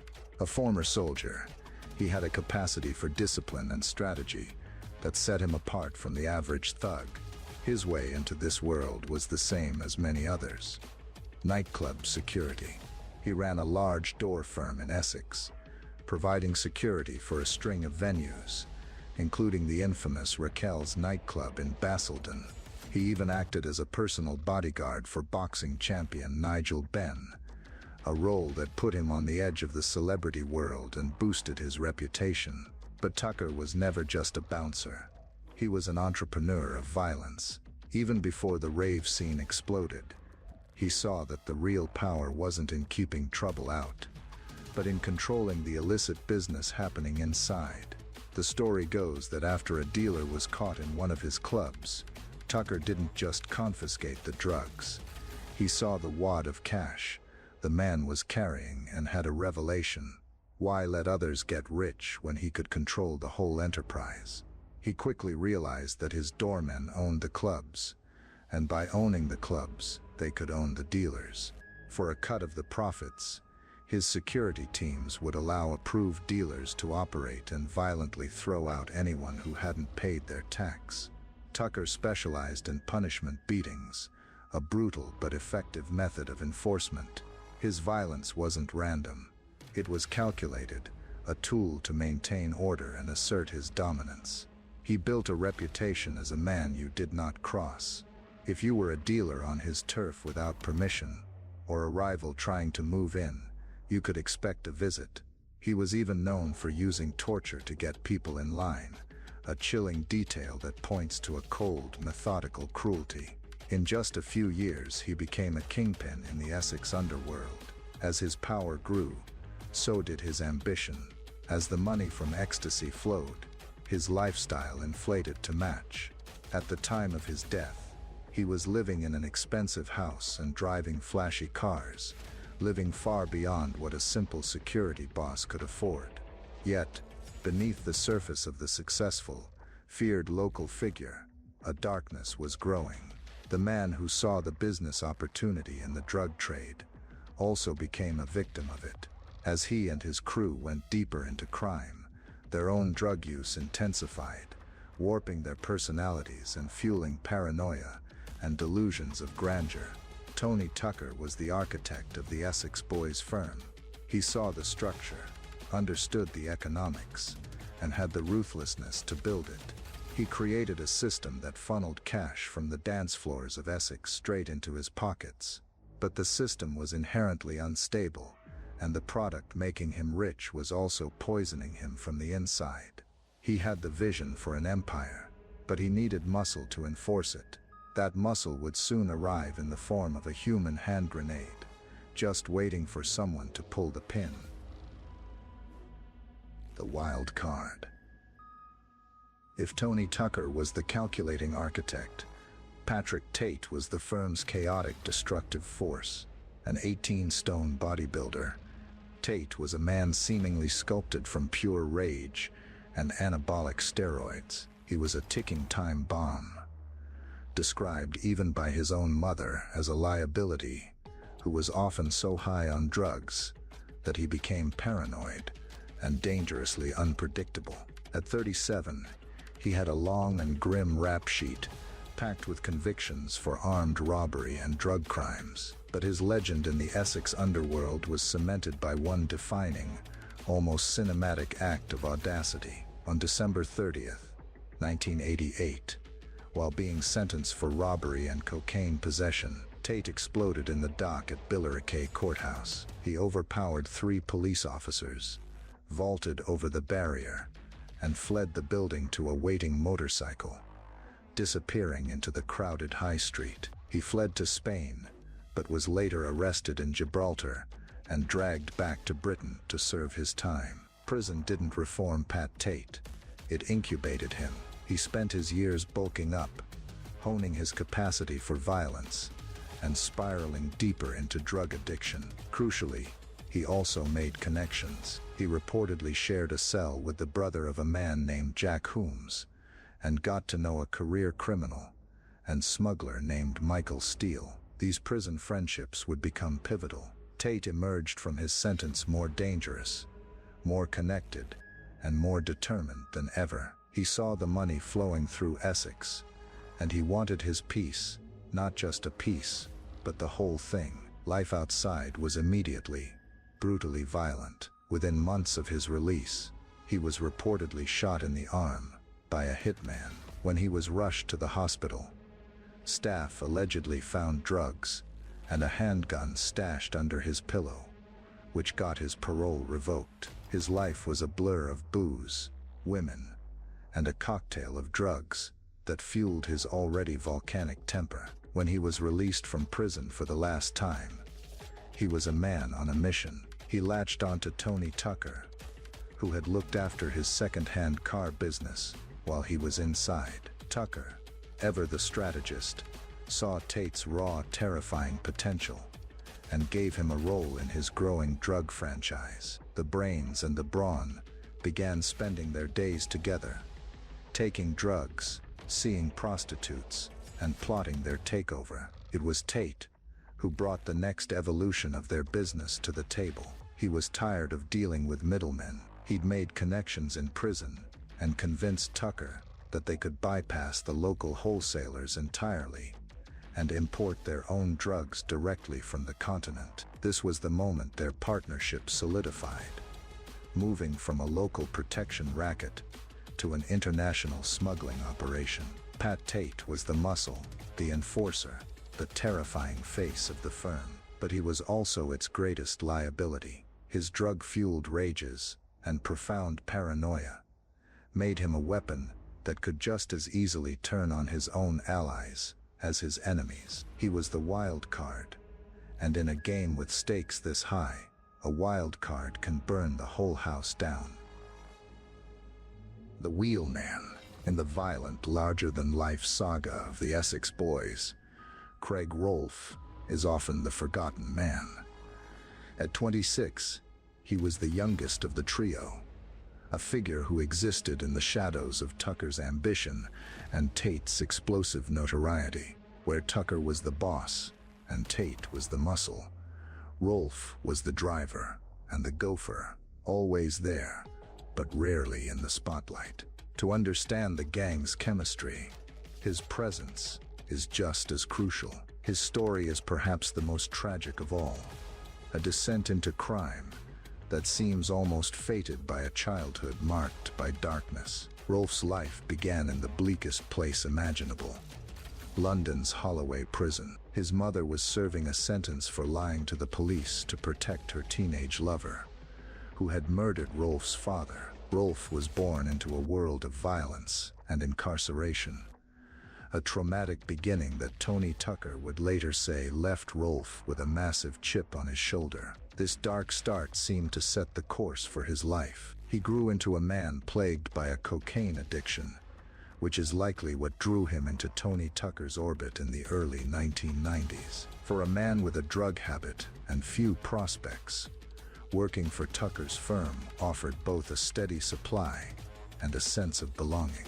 He became Tucker's gopher and perhaps his most trusted associate. He was the wheelman, a reliable driver in a world where quick getaways were essential. Neighbors noted he always seemed to have a collection of different cars, sparking rumors that he was involved in car theft as well as drug dealing. He was more than just a driver, though.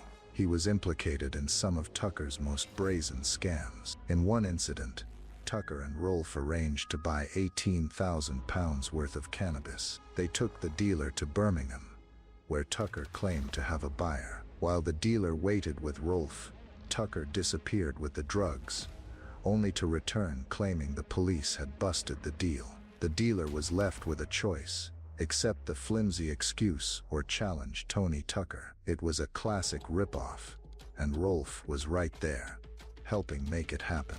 His loyalty to Tucker was said to be almost possessive. He was the trusted lieutenant who handled the day-to-day logistics, while Tucker and Tate managed strategy and violence. He lived a seemingly normal life on the surface with his girlfriend and their young daughter, but his reality was steeped in crime. He told his girlfriend about their business, even mentioning plans to get a machine gun with a silencer. He was fully enmeshed in the violence and paranoia. Craig Rolfe was the glue, but also the symptom. He represented the foot soldiers of the drug trade, men drawn in by addiction and the promise of easy money. He was dependent on Tucker and loyal to a fault. He would drive them anywhere, do anything that was asked. And on the night of December 6, 1995, he drove them to a quiet farm track in Rettendon, a final, fateful act of loyalty that would cost him his life.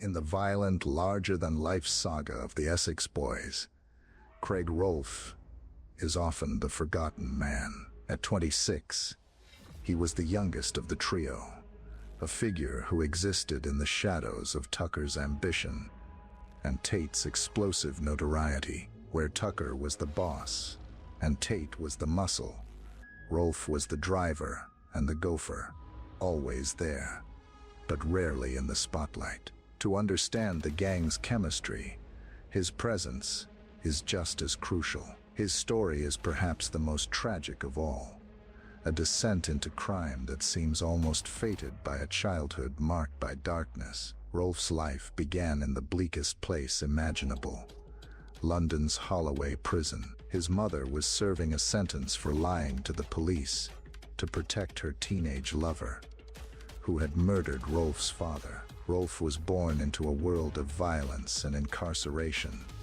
a traumatic beginning that Tony Tucker would later say left Rolfe with a massive chip on his shoulder. This dark start seemed to set the course for his life. He grew into a man plagued by a cocaine addiction, which is likely what drew him into Tony Tucker's orbit in the early 1990s. For a man with a drug habit and few prospects, working for Tucker's firm offered both a steady supply and a sense of belonging. He became Tucker's gopher, and perhaps his most trusted associate. He was the wheelman, a reliable driver, in a world where quick getaways were essential. Neighbors noted he always seemed to have a collection of different cars, sparking rumors that he was involved in car theft as well as drug dealing. He was more than just a driver, though. He was implicated in some of Tucker's most brazen scams. In one incident,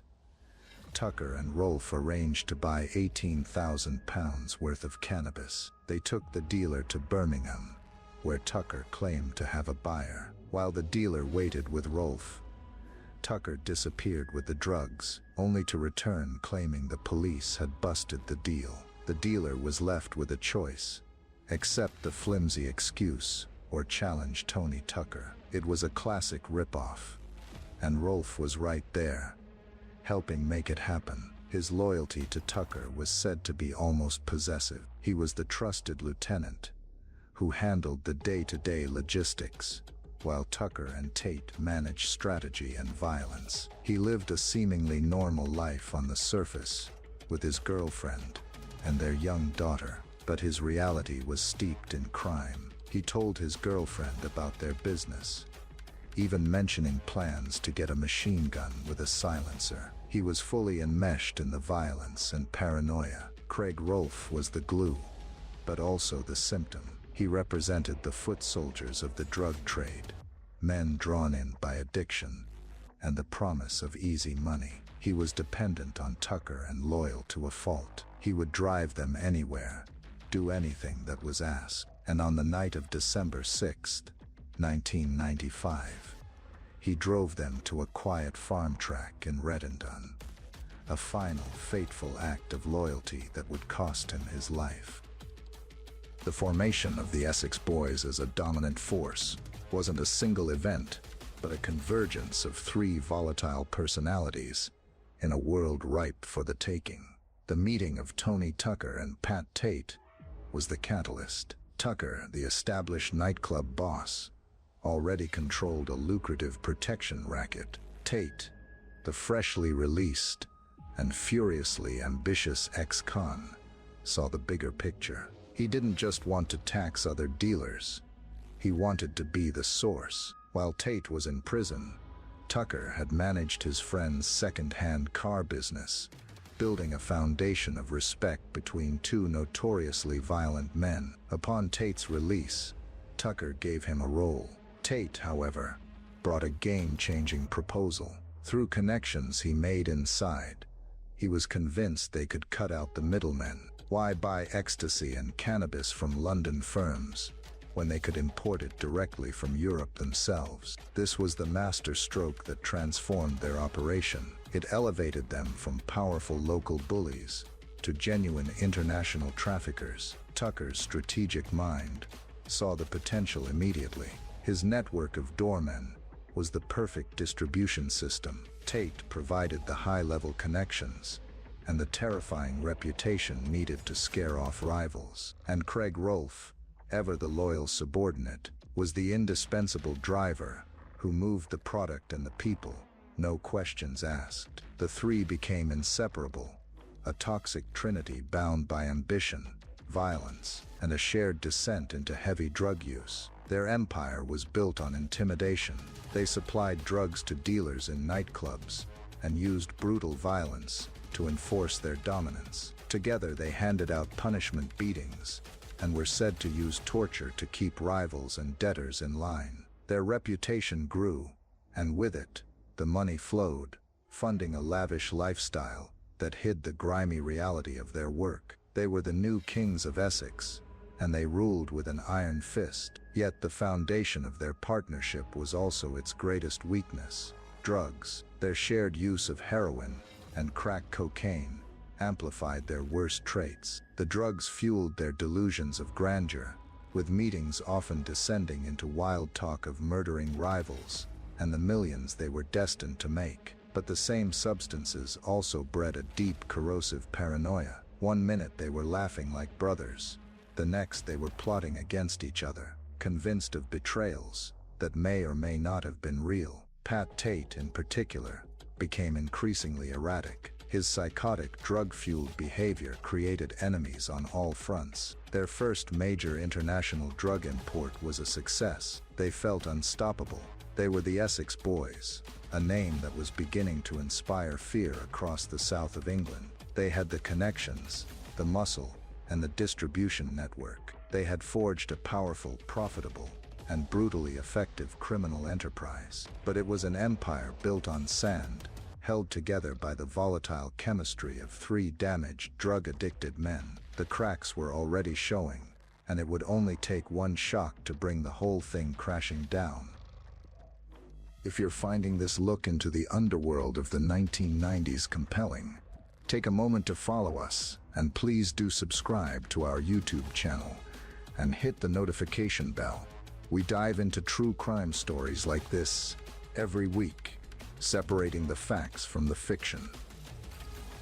For a time, the Essex Boys seemed invincible.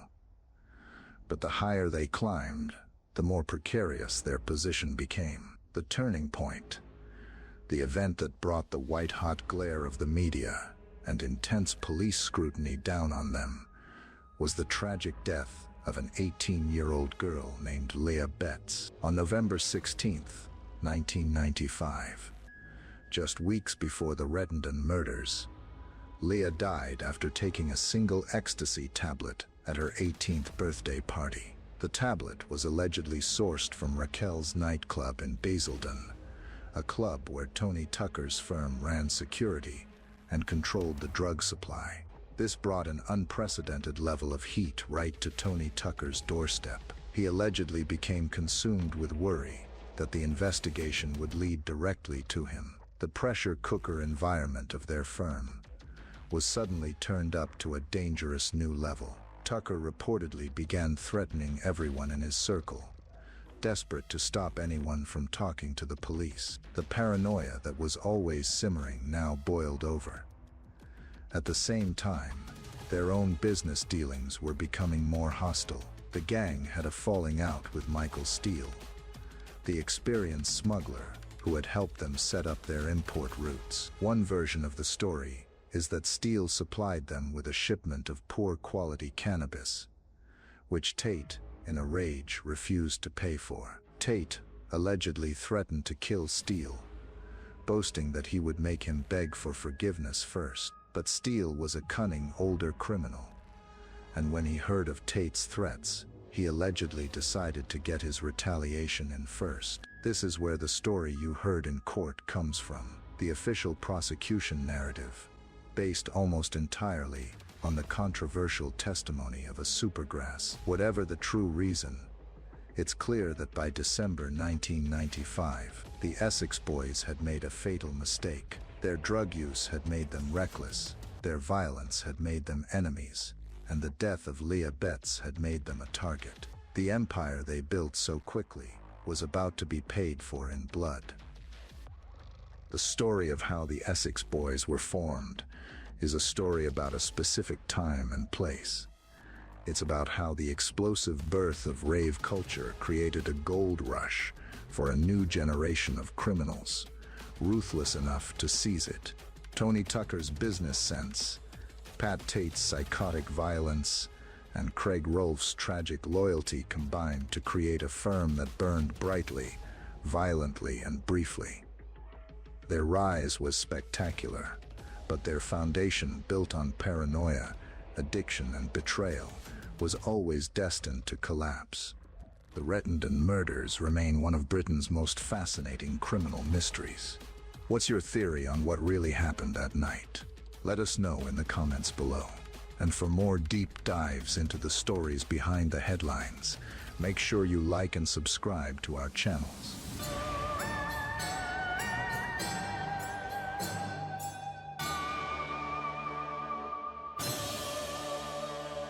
Long before the murders became a national sensation, the Essex Boys were the most feared men in their county. They built a criminal empire on pure violence and intimidation, and the police knew exactly who they were: violent, organized, and dangerous. This is the story of the crime wave that police tracked for years, the shocking crimes that led to that fateful night in Rettendon. To see how it all went so wrong, we have to go back to the beginning. To get why the Essex Boys even existed, you have to understand the world that created them. The Essex of the late 1980s was a county in the middle of a huge cultural shift. Thatcher's economic policies had led to factories and old industrial warehouses shutting down all over. This landscape of urban decay, especially around the M25 corridor, created a vacuum that was about to be filled by a sound, a drug, and a generation desperate for escape. This was the era of the second summer of love, a cultural explosion fueled by the hypnotic, repetitive beats of acid house music. A whole new party culture was born. For a generation of clubbers, weekends weren't about sticky-floored pubs anymore. They were spent in huge secret gatherings in fields and the shells of those same abandoned warehouses. Essex became a hotspot for these raves. Thousands of young people, drawn by a promise of rebellion and euphoria, would follow cryptic directions to party until dawn. This new scene wasn't just about music. It was tied to the arrival of a new drug, ecstasy. By 1989, MDMA was the fastest-growing drug in the UK. It was the key that unlocked the rave experience, dissolving inhibitions and creating a sense of unity on the dance floor. But wherever you find high demand and huge untaxed profits, you'll find organized crime. The raves, being completely illegal, were a perfect marketplace, cash-rich, unregulated, and totally off the grid. At first, it was a game of cat and mouse between ravers and the police, with law enforcement constantly trying to shut the parties down. But as the scene got bigger, a darker side emerged. The incredible profits to be made from ecstasy attracted a much more dangerous crowd. Gangsters saw a chance not just to sell drugs, but to control the entire scene. They could provide the security, tax the dealers, and punish anyone who didn't play by their rules. The government tried to fight back.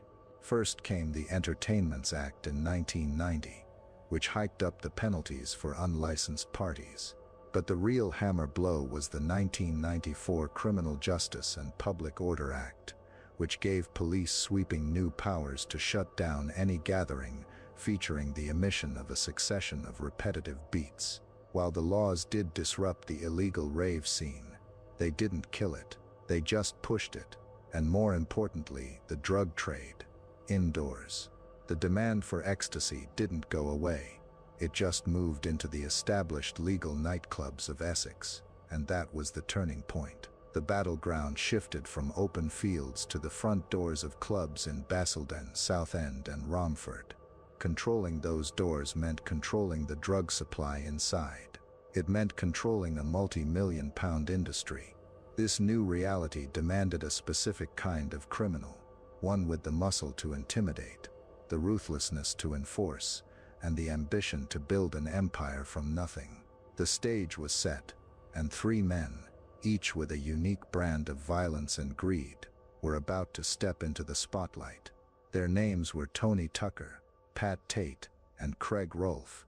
The trio that would become the Essex Boys wasn't a traditional gang with a long history or family ties. They were a modern crew, a product of their time, forged in the fires of the nightclub security scene and the booming ecstasy market. Each man brought something distinct and terrifying to the table, a volatile mix of ambition, muscle, and pure psychopathy. With the firm assembled and their grip on the nightclub secure, the Essex Boys began a reign of terror so violent it would cement their legacy in British crime history. This wasn't about quiet, backroom deals.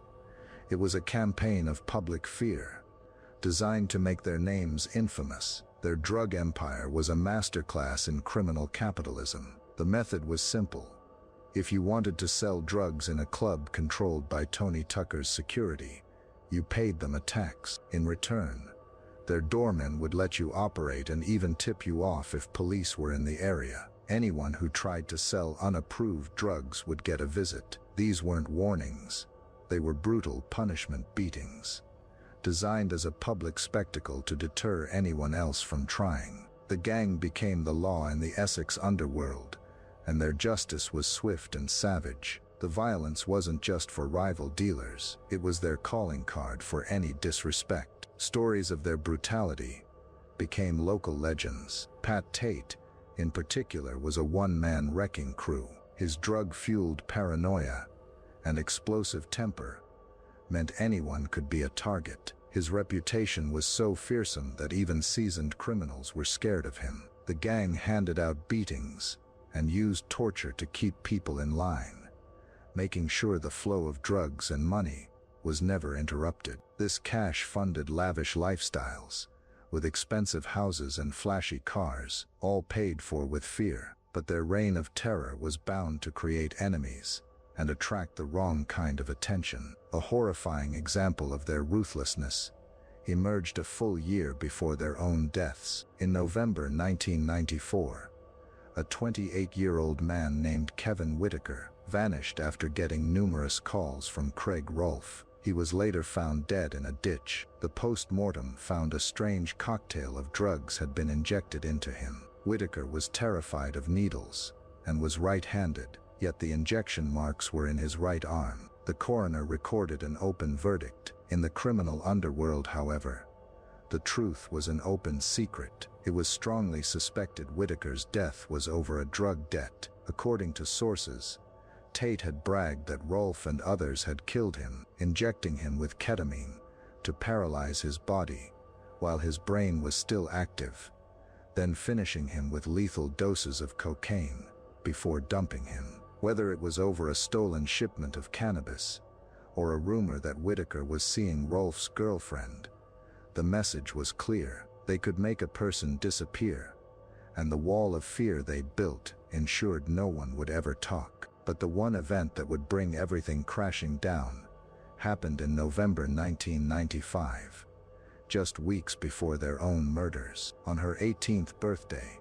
a schoolgirl named Leah Betts took a single ecstasy tablet at a party. Following common advice at the time to prevent dehydration, she drank a massive amount of water, around 7 liters in 90 minutes. This caused fatal water intoxication, making her brain swell. She fell into a coma, and 5 days later, her life support was switched off. The case became a national media firestorm. Her father, a retired police officer, released a heartbreaking photo of Leah in her hospital bed, which became the face of a huge anti-drug campaign. The public outcry was massive, and the pressure on police to act was unprecedented. Rumors flew that the fatal pill had been bought at Raquel's nightclub in Basildon, a club where Tony Tucker ran the security and controlled the drug supply. Whether it was their specific pill or not was almost irrelevant.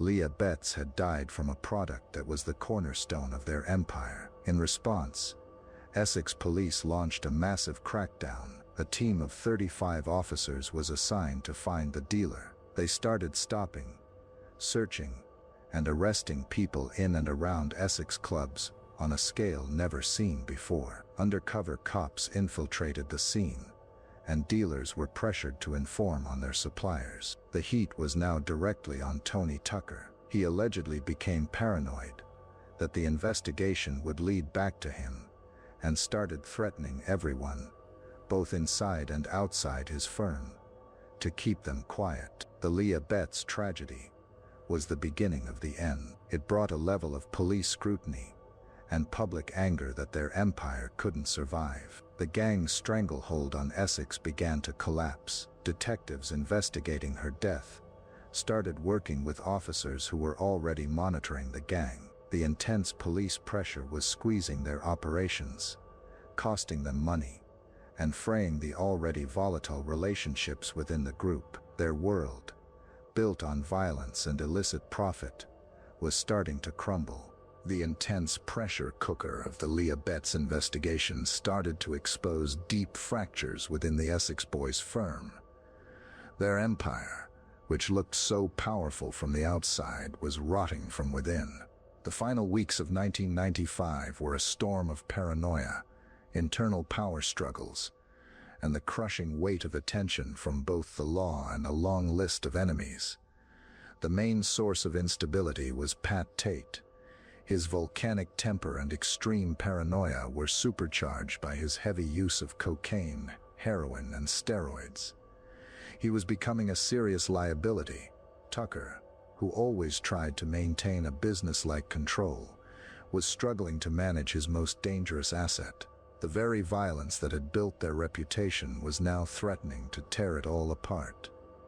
Trust, a rare commodity in the underworld, had vanished. The members of the firm were watching each other as closely as they were watching their enemies. Externally, the pressure was relentless. The police crackdown wasn't a short-term operation. It was a sustained attack on their main source of income. With undercover cops in the clubs and dealers getting arrested, their control of the ecstasy market was crippled. This financial squeeze just made the internal tensions worse. At the same time, rival gangs who had been terrorized by the Essex Boys for years saw an opportunity. The Kings were wounded, and their territory was up for grabs. And you have to remember, the police weren't in the dark here. They knew exactly who Tucker, Tate, and Rolfe were long before the final fatal night. They were high-level players, and they were under surveillance. But building a case that would stick in court was another matter. The gang's reputation for violence created a wall of silence. Witnesses were terrified to talk. This led Essex police to try more desperate measures.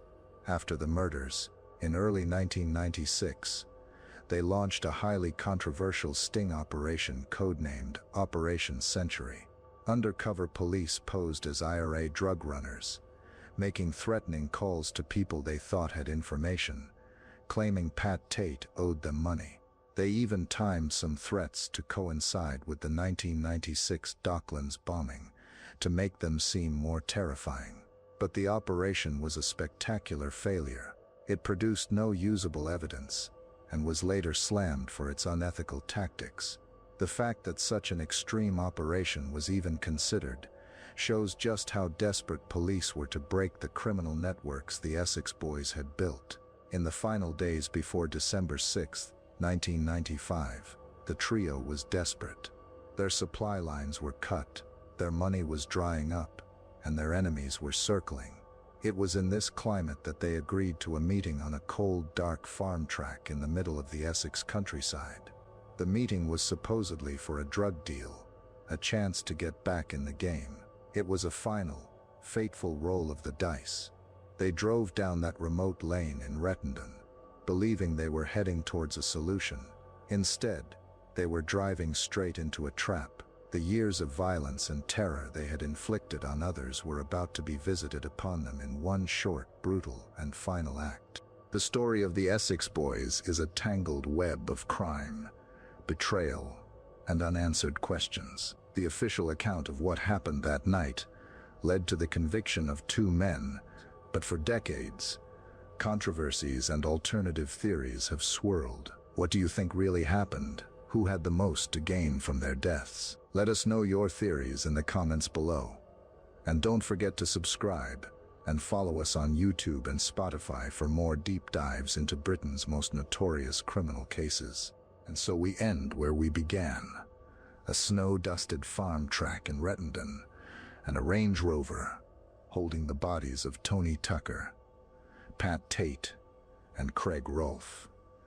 Their execution wasn't a random act of violence.